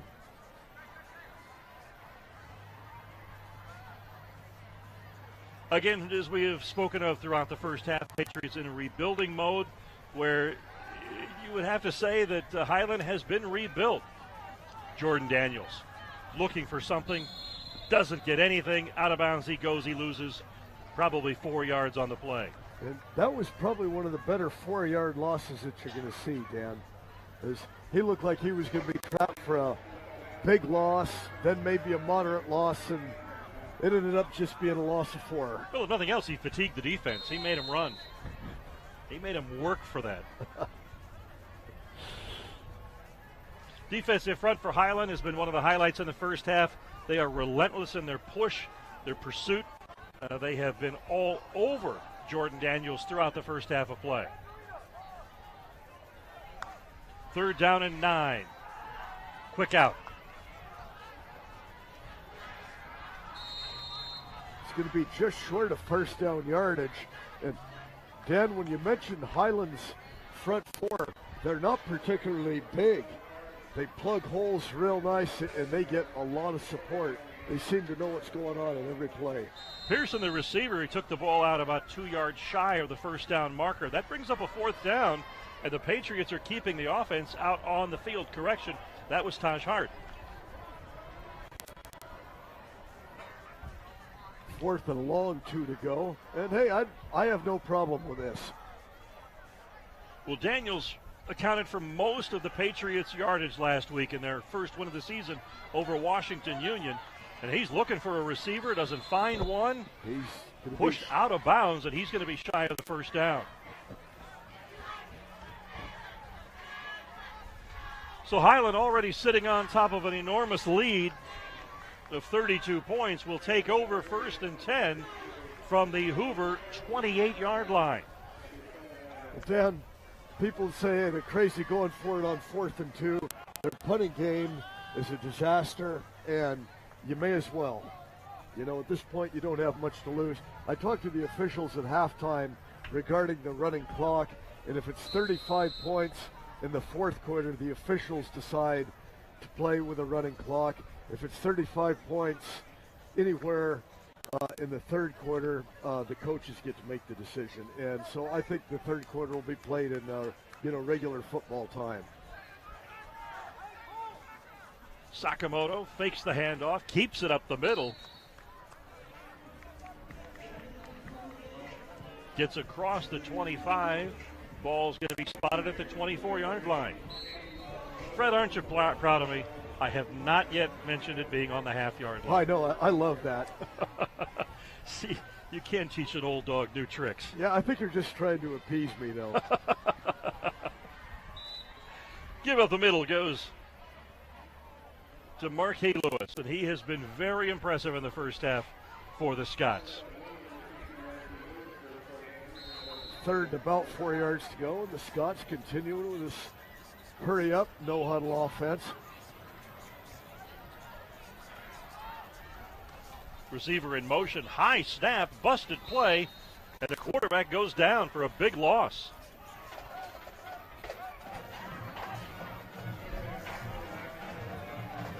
So that's going to bring up 4th and 8 yards to go for the Scotsmen, and they're definitely going to be going for it down here.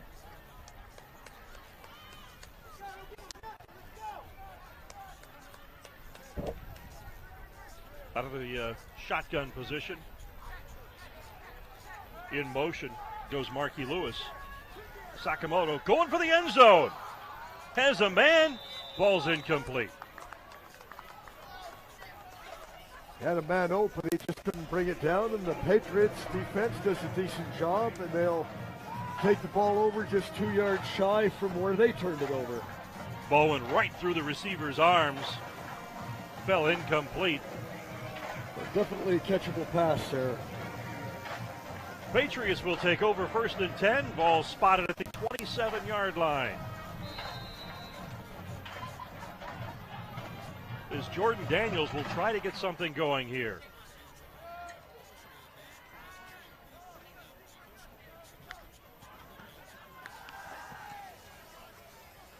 Taj Hart around the far corner. And he's got a 1st down. good effort by Hart, getting around the corner and just making a little bit more out of it. When that ball left Daniels' hands, I didn't have high hopes for that play. Well, the only way they're going to get that rush off of Jordan Daniels is if he starts completing some passes like that. So Patriots with a first down. They haven't put together many thus far on the night. 1st and 10 from the 37-yard line.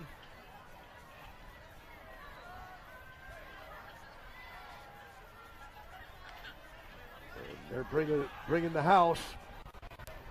Pass is complete. Dan, on that play, it looked like they bought a huge blitz, yet at the end of the play, it looked like they had 15 guys on the field. This is a very quick defense.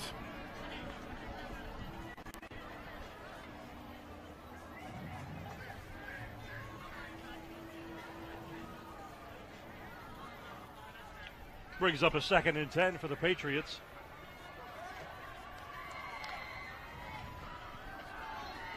Quick pass to the near side. That's the big tight end, Joseph Smith. Nice gain of about 5 yards there.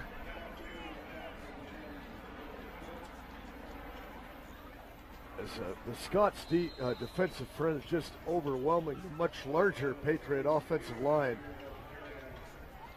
With Smith, you've got a size advantage over the defender that's on him. Oh, yeah, he's got Noah Ramirez, and you wonder if he just can't play jump ball all the way down the field. We'll see if they take that into account. Beat the blitz and picks up a first down. Very impressive read by Jordan Daniels, and fires that pass over the middle, and the Patriots come up with a big first down. It certainly was. He did a good job because they were all over him, and that may have been his best pass of the night. Those two backers gave away the blitz a little early. Yeah, I thought they were almost offsides. They came so early. But again, Daniels, what a job he did reading that. 1st and 10 for the Patriots. Ball spotted at their own 49-yard line. Highland on top 41-9. 7 minutes remaining here in the third quarter. Daniels pulls it back, and now he's on the run, scrambling. He's got a nice block, and he's got some running room. Across to the 30, to the 20, headed for the end zone. Is he in? Yes, he is. Touchdown. What a play by Daniels. 51-yard run as he turns a touchdown out of nothing. Let's see this again, Dan.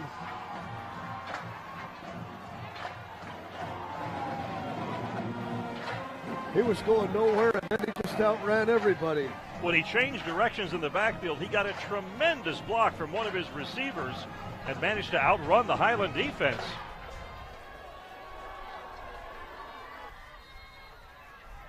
Well, after I saw that last extra point, I would definitely recommend going for 2 here.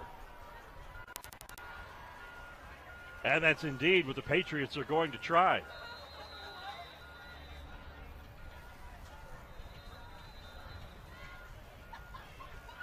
And they're going to take a timeout to think about it. Nope, the Scotsmen are going to take time out to think about it. I would take it a timeout here. 6:49 remaining in the third quarter. Patriots strike first in the second half. Terrific 51-yard run by Jordan Daniels. Got flushed out of the pocket and made a touchdown. You say make something out of nothing. He made a lot more than something. He made a touchdown out of nothing. Yeah, and he ran about 75 yards for that 51-yard touchdown. Absolutely right. Totally impressive. 41-15 our score. Patriots are going to go for 2.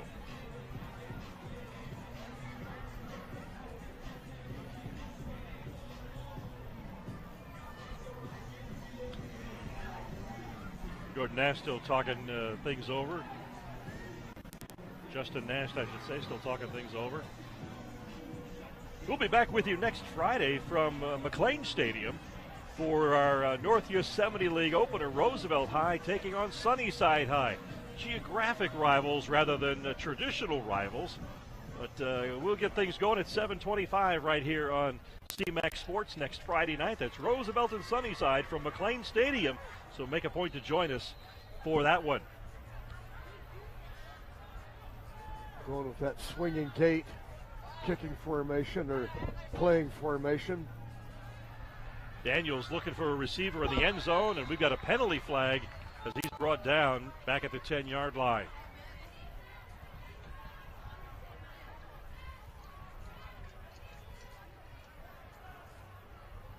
Officials talking this one over.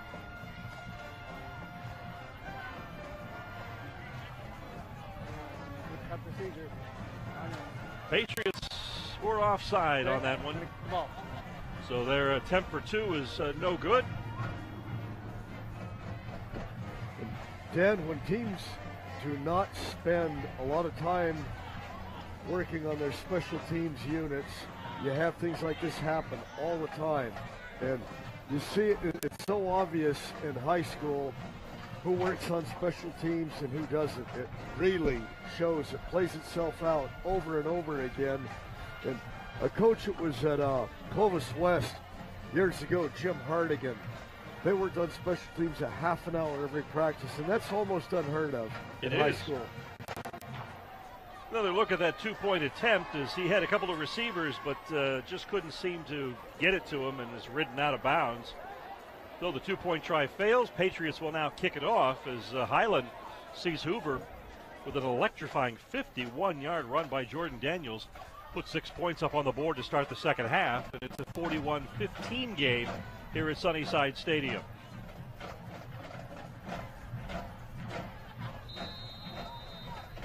Patriots have been squib kicking it all night long, and that has certainly let Highland get this thing going each possession with a pretty good field position.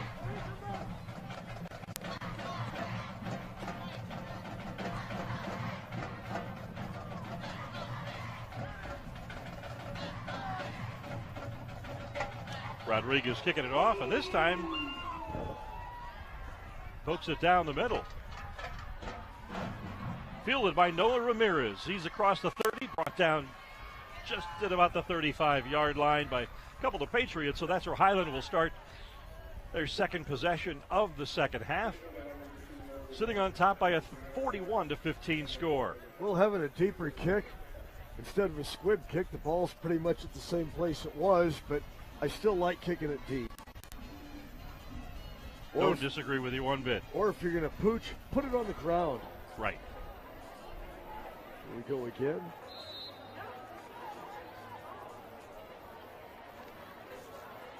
A good pursuit there by the Pace. Hey, they've come out for the second half to play football. They didn't come out and mail it in. I'm glad to see that.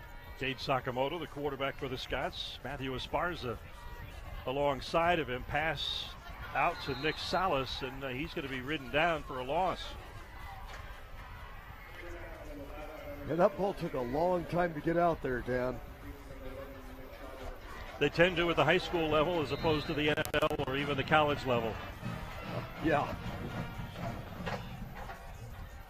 Thinking the recruiting battles, that's one of the things that quarterbacks are very specifically evaluated on, is the zip they have on the ball on that out. Second down and 18, and once again we've got a snap that's gone awry. Sakamoto alertly just dives on top of the ball as a couple of Patriots tried to dive in there first and see if they could get a hand on it. And Hoover did come close to picking it up, but not quite close enough. And as we've seen right now with the Scotsmen, they got that early lead. As we see the bad snap again, they've really lost a lot of their focus once getting that big lead.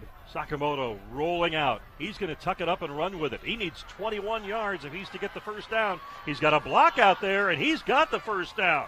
And then some. Wow. Cade Sakamoto needed 21 yards for the first, and he got about 26, if not more.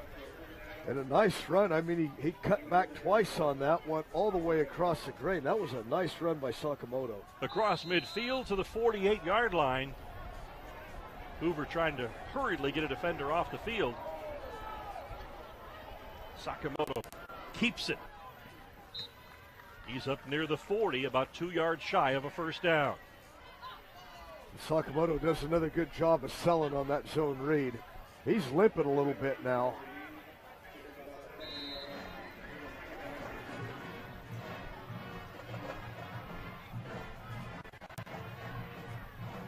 Yeah, I think we'll see a handoff here, give him a little bit of time to break a little bit, maybe twisted the ankle a little bit. Little out pass falls incomplete. Bring up a 3rd and 4. I don't know if Esparza dropped that on purpose, but if he did, it was a very heads-up play. He was going to go from a 5-yard loss to just still being 3rd and 4. Yeah, and Highland's going to take a timeout now. And Sakamoto's limping a little bit. Gather around their head coach on the far sideline. Yeah, that head coach, Michael Gutierrez, has got a chance to talk to him during the week and again before the game. Dad, if I was working in a liquor store, I would card him for sure if he went in. He's 31 years old. He looks younger than that. Well, at 27, he was made a head coach, youngest in Kern County. And he has certainly done a tremendous job. As we mentioned at the outset, when he interviewed for the job, he told administrators that he felt that Highland High School was a sleeping giant. And thus far, through the first 4 games of the season, he's proved him right, looking to make it 5. And, yeah, he's definitely proved him right, and he's done things so well. And one of the problems, not just down in the Bakersfield area, we have that up here too, is you have young men that once they show a lot of promise in a school that is, you know, rebuilding constantly, when you have a player, you'll have other schools, they seem to end up playing at a bigger school with more prestige, and I think this has happened a lot.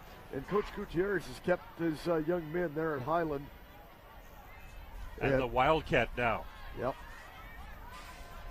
Highland's got Marquis Lewis back there in the quarterback slot here. Patriots streak that defender up and sack him for a big loss of 6 yards.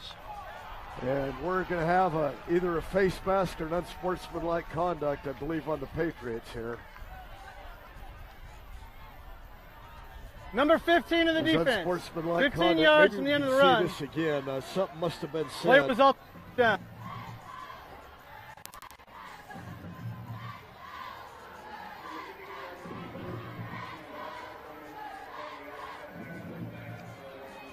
Yep. A little bit of taunting by the tackler there for the Patriots.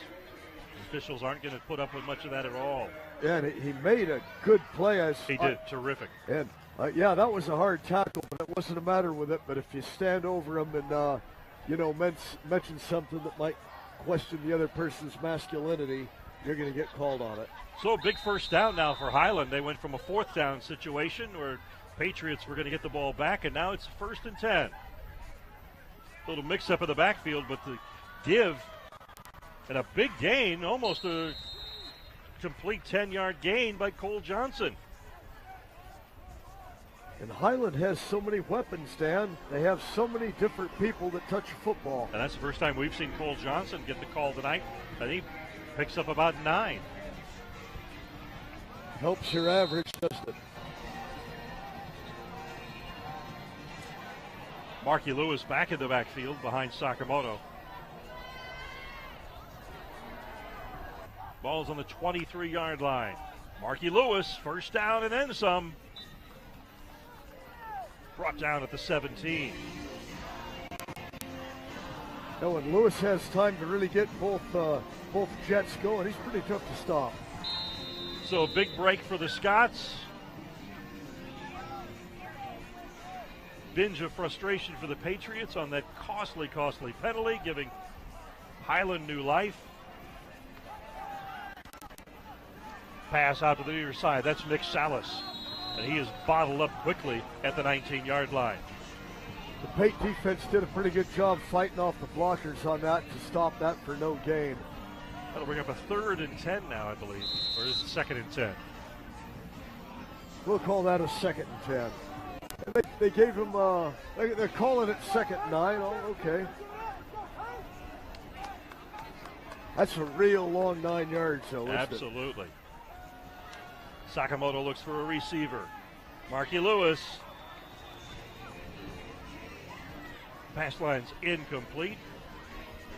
Now it's 3rd down. There we go. Lewis didn't get out quite as quickly as he he would have wanted. The timing wasn't quite right on that play.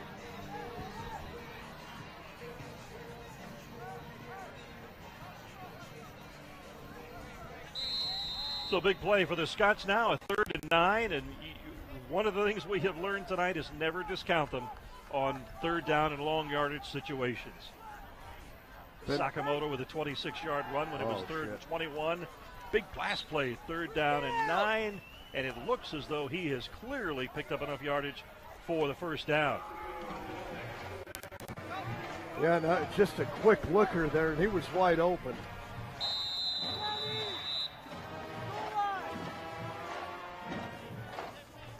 Boy, the replay guys are doing a great job with this on a hurry-up offense. Hard to get these replays in. Indeed, Matt Bayaka on the catch there. Sakamoto with the give. Looked as though it may have been Noah Ramirez, the ball carrier, down to the 1-yard line. That was Espinoza, I believe. And you're right, Nick. He's down inside the 1, right in the shadow of the end zone. You got it, JoJo.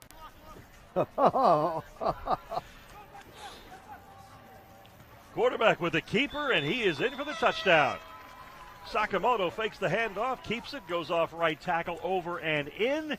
So with 2:01 to go here in the 3rd quarter, Highland tacks another touchdown up on the scoreboard. 47-15, they lead the Patriots.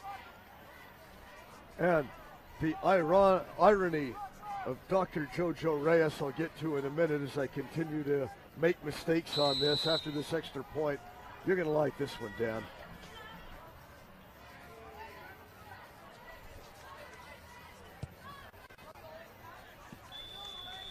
The kick is good. Kick is good and makes it 48-15 score.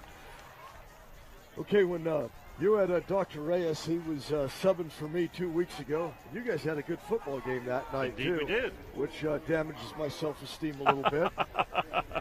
And now I have Dr. Reyes, so the man who's a PhD, he's in charge of an adult school program, is a sub for us. Is that great or what? An excellent sub. Did a terrific job trying to fill those big shoes you left behind. And he loves football, you know, from when he was a young man to a coach, and even though he's, you know, graduated into the administrative office now, football still burns deep into him. I don't think we haven't seen the last of him on the sideline. Yeah, I think so too, because we look at Gordon Wood at Sunnyside. He goes from being a coach to working his way to being a principal, and now he's coaching again, and he's loving it. Indeed, indeed.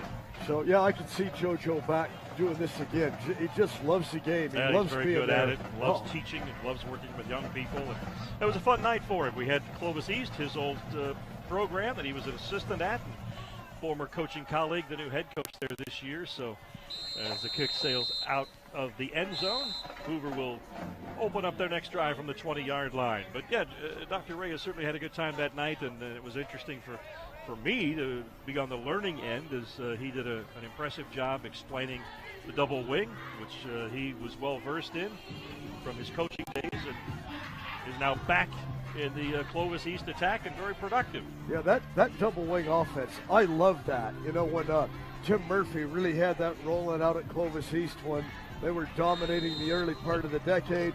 And I love watching that. The game sometimes would be less than 2 hours long. Indeed. Hardly ever threw a pass or punted on 4th down. That's true. That's very true. 1st and 10 Patriots from the 20. Jordan Daniels going to go to the air. Over the middle, incomplete. As receiver was covered by 2 to 3 men on that. Just couldn't seem to find what he wanted on that play. As you see the Patriot offense waiting for their quarterback to come back in with a play relayed from the bench. Minute 56 to play here in the 3rd quarter. Highland, having just scored, sitting on a 48-15 lead. Glad you're with us here on CMAX Sports. Quick hitter. That's Taj Hart. ridden out of bounds across the 20 at about the 23-yard line. Yeah. I think it actually went to Vincent Andrews. Vincent Andrews, the receiver on that play. And Andrews made a heck of a lot out of very little. A 3-yard gain, but he worked his tail off getting those 3.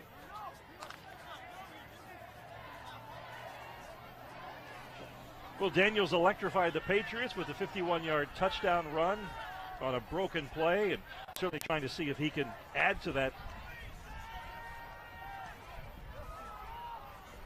That's Joseph Smith, his tight end, gets to the 28.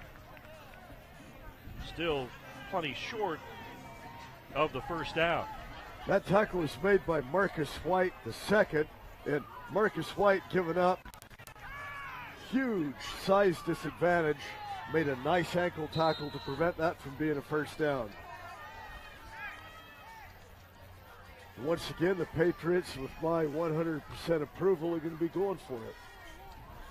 4th down and 3 from the 27-yard line. You just kind of lob one up to Joseph Smith, take advantage of that size difference.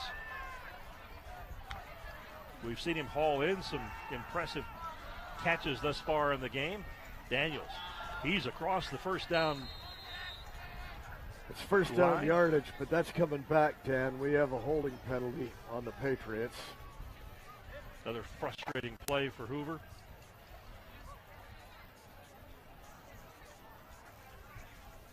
Don't think for a minute, though, they're going to send in the punt unit. No.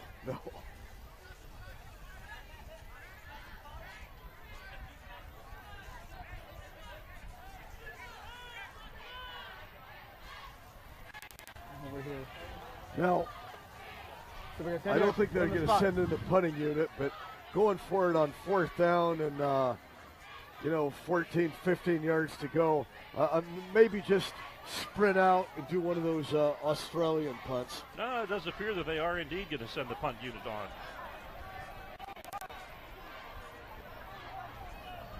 Not something they have done much of tonight. Yeah, it's going to be a real crapshoot to see what happens on this one. But remember, in the second quarter, we had that turn of events where the punt was almost blocked. Patriot punt almost blocked, got it off. It was mishandled by the Highland returner, and Hoover came up with a big change of possession. That was a great play. Boy, they really brought a ferocious rush on there. And it will take a Highland bounce. They'll start it at their 33-yard line. So the Highland offense comes back on the field after just 4 or 5 plays. 11 seconds left in the third quarter. 48-15 Scotsman here from Sunnyside Stadium. Now, Daniel Hernandez, the punter, he should have taken a lesson from European soccer. The rush team was close to him. He should have just fallen over and tried to draw the penalty and then laid there for a while. Now maybe the coaches will get him in a drama class in the spring. I love soccer, and I absolutely hate that flopping and the imaginary pain that they're in. Oh. I always say any of those guys who played football, they die. Get those little hangnails we see them get in soccer, make them roll around on the pitch the way they do. Oh. Pass incomplete, and Sakamoto is out of the game, and the usual starter, Zeke Ambrillo, is in at quarterback now for the Scots. Yeah, I thought we'd be seeing him a lot more tonight.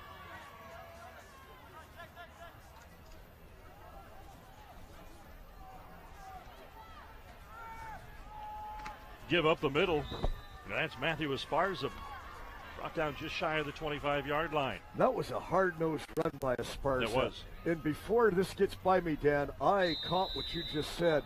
How many people would have said on the pitch, describing a soccer field? That's amazing. Been to a few of them. Yeah, the pitch. I love it. Well, that's the end of the quarter with our score. Highland 48, Hoover 15. Now we go to the final quarter of play, as the Scots are 12 minutes from extending their unbeaten streak to 5 in a row, which will equal a 27-year-old school record. You know, and when you think about 27 years, not only were none of the players born, Coach Gutierrez was 4 years old, and I'd say that, a good 80% of the people in this stadium were not born. Wow. So what they're about to do is significant, you're saying? Yes. Agreed. And to you and I, we talk about the early 90s, it seems like not too long ago. Not at all. Not at all. I think Trent Dilfer was quarterback in the Bulldogs at that time, and Lorenzo Neal was in the backfield. God, it's been that long. With Anthony, sorry to do that to you. With Anthony Daigle was Anthony back. Daigle, Yeah. that's right, number 2. Boy, what a team that was. It was outstanding. There's Van Calder looking at us right now. Yeah, Brownie Van Gelder back there, the back judge tonight. Great to see him.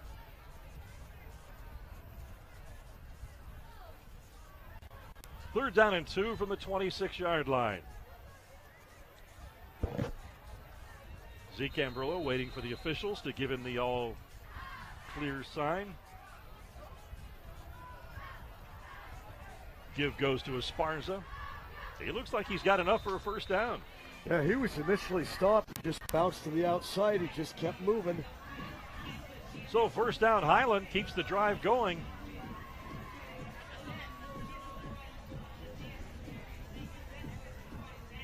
Moves the ball to the 23-yard line.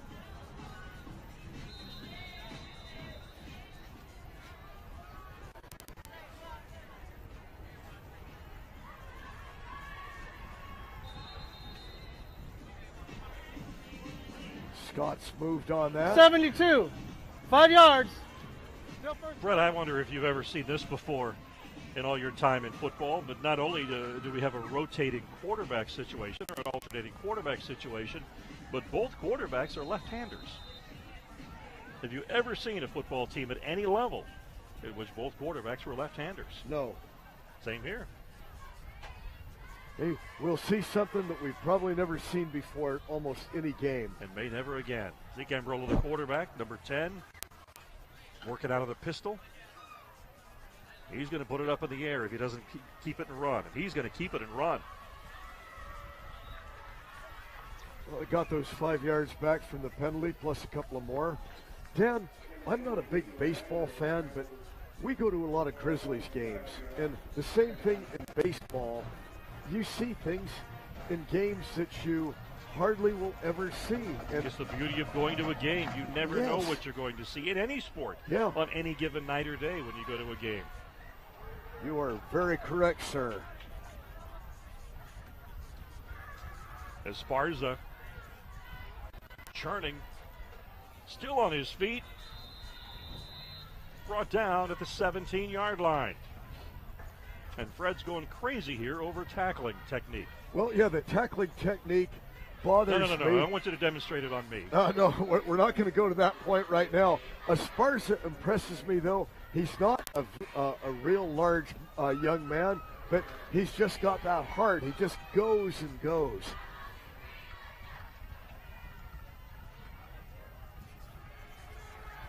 Rolling to his left, throwing it into the end zone, tipped, and it falls incomplete. You know, if the ball wasn't tipped, another Patriot was waiting right behind, camped, waiting for the interception. You know, we talk about alternating quarterbacks, and you wonder sometimes about teams that have two talented quarterbacks and how they would handle a two-quarterback situation. And go back to the very, very early 70s when San Diego State had their great run going. I think Claude Gilbert had just taken over for Don Coryell at that time. They had two terrific quarterbacks, Jesse Freitas, and I believe the other was Craig Penrose, and they alternated them on every play. Wow. And they would come in with the play from the sideline. Yeah, I forgot all about Penrose.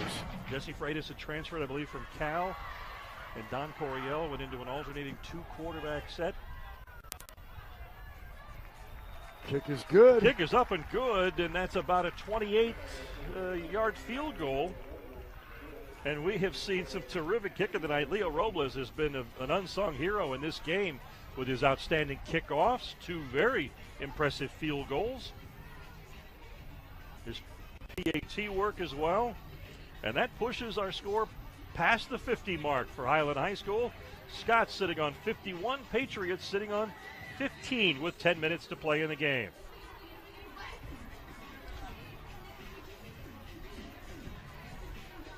Yeah, you're really taking me back in memory lane on that. Yeah, Eric Coryell, former coach of Whittier College. Well, and what's interesting on Don Coryell, and blowout games can bring out the storyteller in all of us, but what was interesting on Don Coryell is he was a run-oriented guy at Whittier College. And when he went to San Diego State, one of the things that he noticed was that there were everybody was running the football. USC was running the football. UCLA was running the football.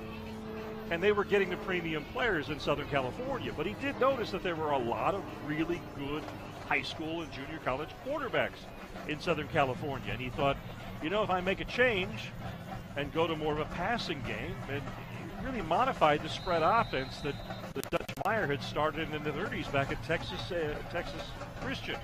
And his modifications produced Eric Coryell and some great quarterbacks. Ryan Sipe, MVP in the National Football League with the Cleveland Browns. Many terrific quarterbacks. Dennis Shaw was a first-round draft pick of the Buffalo Bills prior to O.J. Simpson going to Buffalo. They churned out some outstanding quarterbacks in the late 60s through the early to mid-70s. That's right. Besides Penrose, Shaw, that's a name I'd completely forgot about. Well, I was telling Tim Carey, Hoover's athletic director, before the game, Dan Taylor knows more about sports than anybody I've ever met in my life. I paid you back. But you can even remember it, too. It's amazing. Pass over the middle, complete, and it's complete for first down yardage for the Patriots. Something else, anybody out there that's listening, you can't stump Dan at all. You ask him. Believe me, that's not true. No, but you would have to really look up some very insignificant trivia. Any of the mainstream stuff, you know it. You're just saying I'm old. I've seen a lot. Still the youngest man in this booth. That was Jordan Daniels on the receiving end of that play, as the Patriots have done a little bit of juggling, it looks like, with their lineup. Yeah, they definitely moved before the ball was snapped on that. They have a new quarterback now. They have actually taken Vince Andrews and moved him from a receiver position to quarterback on that last play. No, they waved the flag off for some reason. I don't know what's happening. Officials timeout. It looked like half of Hoover's line moved. The other half went forward. I don't know. We don't have a replay on that one. Patriots have indeed made some lineup changes. Jordan Daniels now the slot receiver. They've got a new quarterback in there, and that's Vince Andrews, who tucks it up and runs to the near side. He evades one tackler. He picks up some big yardage out near the first down marker, I believe, Fred. He'll be a couple of yards short, but he picked up some big yardage there. Well, it's all coming back. There's a holding penalty back here. And Vincent Andrews is another talented speedster, and he does have some quarterback experience.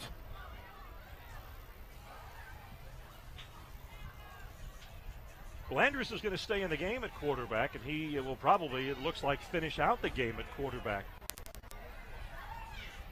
Dan, we were discussing this earlier. We're playing with a running clock now. I only noticed it at this point. At 7:30 to play here in the fourth quarter. 51-15 our score. We'll take another look at that last play, but a hold is going to move that ball back 20.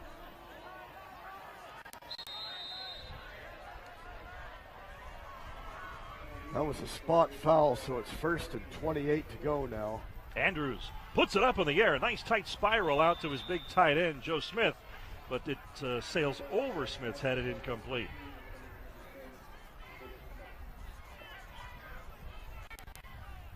Second down, still 28 yards to go, and the clock continues to run even with the incomplete pass. You know, we talk about the Hoover program being a bit down and the North Yosemite League being a bit down, and it really wasn't always that way. There was, especially you go back to the mid-'70s, and Hoover was the North Yosemite League champions in 1973. They had a two-way lineman by the name of Rod Horn, who ended up, he and Pat Howell in 1974, I believe it was, that season. Pat Howell and Rod Horn were 2/5 of the Parade All-America offensive line in Parade magazine. Howell went to an All-America career at USC. Oh, he forced his way to a first down up the far sideline. And penalty flags are down. Once again, back at the 5 is a penalty flag. Wow. An illegal shift by the Patriots this time, not a hold. Hey, everybody's got to get... No, and you can hear the teeth gnashing on the Hoover sideline among the coaching staff about now. What a terrific run there, and it's all for naught. Wow. So a 2nd and 28 is now going to be about 2nd and a quarter mile. Yeah, all the way back to the 9-yard line now. Yeah, 2nd 33. That's close. Yeah, Rod Horn. Went to Nebraska and played in the Super Bowl for the Cincinnati Bengals. His brother-in-law, former head coach at Hoover High School, Pat Plummer. Pat married to Rod's sister, Mickey, former volleyball player and volleyball coach at Hoover. Aired it out, and Joe Smith hauls it in at the 38-yard line. And Smith just looked that one all the way down. Nice catch. We've been talking the idea of just jump balling it, and there you go. Vincent Andrews to Joseph Smith for a big gain for the Patriots. So after a gain of 28 yards, it's still 3rd and 5. Brings the ball all the way out to the 37-yard line. 4:40 remaining to be played. You had mentioned Pat Plummer. He's just appearing to exit the stadium. Is he here tonight? Yes, he is. Pat's terrific. Great guy. Sure is. Did a great job as the head coach at Hoover. Ball sails well over the receiver, almost intercepted. Bounced just in front of Marcus White II. Not only did Coach Plummer do a good job as head coach, he was head coach at Hoover for almost 25 years. Hoover was just a bastion of stability. He churned out some excellent players, a couple that went to the NFL. Ryan Wetnight, who was his quarterback, moved to tight end at Stanford and had a good career primarily with the Bears. Final season with the Packers. Kevin Robinson, a wide receiver. I'll get it out yet. Ended up going to the Kansas City Chiefs in the National Football League. Now he's coaching out at Clovis North. 4th down and 5. Ball snapped. He's got a lane right here. He got a receiver. Got a receiver, but it's going to be about 5 yards short of a first down. That'll turn it back over to Highland. Yeah, that Kevin Robinson, what a good football player he was. And he went on to Utah State. His brother was an assistant coach, and I think that's why he had went there. And just an outstanding man he is. And, of course, preceding him by a number of years at Hoover was one of the all-time Valley greats, Henry Ellert, one of the all-time NFL greats. A number of players that competed against Henry in the NFL said that in their time in the league, Henry was the greatest route runner in the game. Just did not give the route away, ran such precise routes. It made it pay off as a very lucrative career. Indeed, indeed.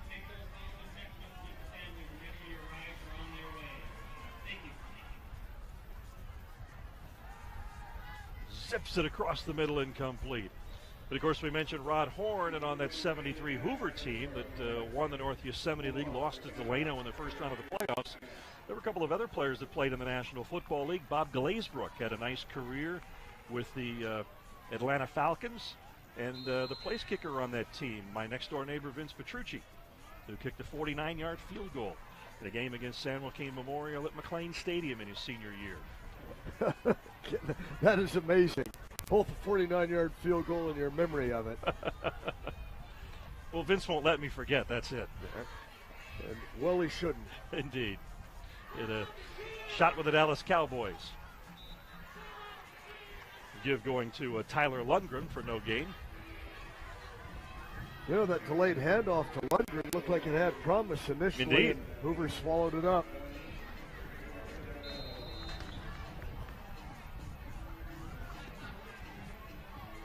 And a linebacker on that 73 Hoover team by the name of James Lamar was the NYL Defensive Player of the Year and Had a brief stint with the Seattle Seahawks. Outstanding player at San Diego State. Wow, that was quite a foot. Who was Dave Harris still coaching at that John time? Anabo. Anabo. John Anabo was the head coach at that time. Dave Harris was an assistant. Okay, the Silver Fox. Yeah, I remember Anabo. Yep. A couple years later, went to the arch rivals and became the coach at Bullard High School before later joining Jim Sweeney's staff. And what a storyteller he was. Indeed. Yeah, there was a lot of talent. Keith Dayton was the tailback on that 73 team. Later started on one of Jim Sweeney's early Fresno State teams. You see another look at that give up the middle. Looking at 4th and 7 now for the Scots. They're going to punt it, but with 41 seconds to go, they'll more than likely take a couple of delay of game penalties and just let this one wind out. 51-15 our score here with 30 seconds remaining. From Sunnyside Stadium, glad you've been with us tonight on CMAX Sports, and hope you'll join us next Friday night when we're right back here at 7:25, getting it all started. We'll be at McLean Stadium across town for Roosevelt Sunnyside, the two rivals from Southeast Fresno, rivals in terms of geography as opposed to any kind of a trophy or declared long-standing rivalry. Well, at the beginning of the season, I would have had Sunnyside as an overwhelming favorite. Now I think we're going to have a good football game next week. I think we will as well.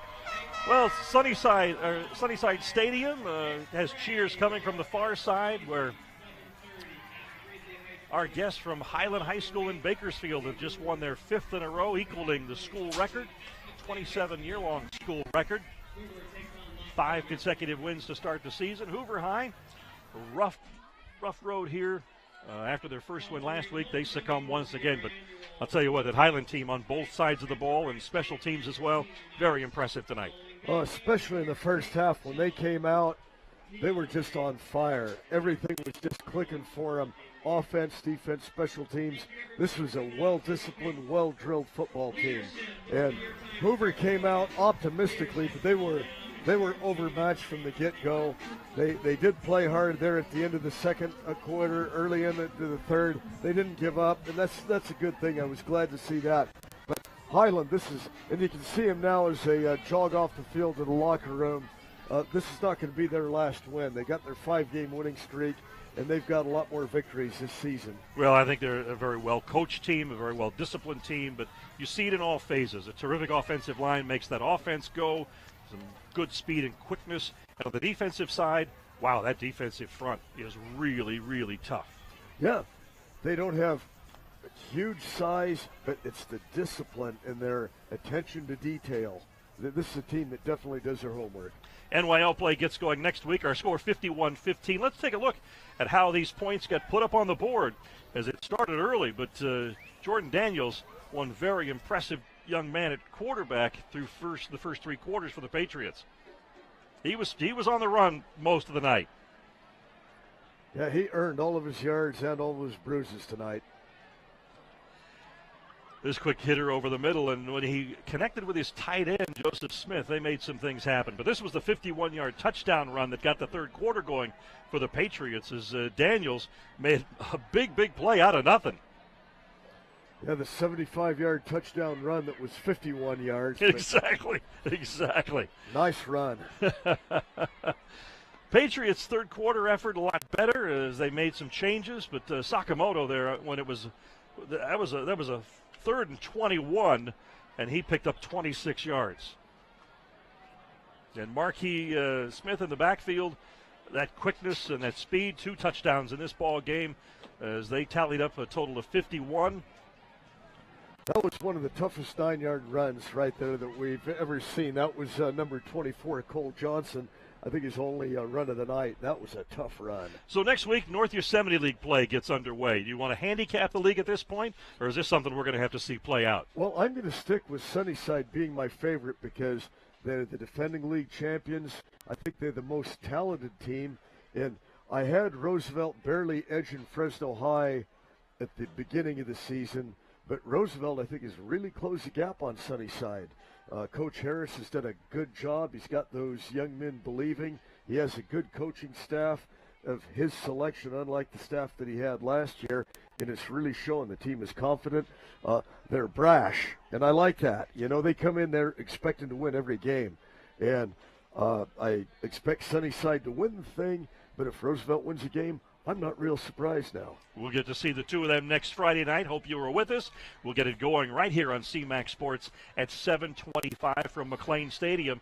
And if you can, come on out and join us. Always a fun night when you come out and take in a high school football game here in the central San Joaquin Valley. That's next Friday night here on CMAC at 7:25, Roosevelt and Sunnyside. It's been a fun night here. 51-15 Highland, our final score over Hoover High, as the Scots get on the bus to head the hour and a half to 2 hours south back home to Bakersfield, celebrating their 5th consecutive win to start the season, equaling a 27-year-old school record. Nice night of high school football. Glad you've spent it with us here on CMAC Sports. Hope to see you again next week for more high school football.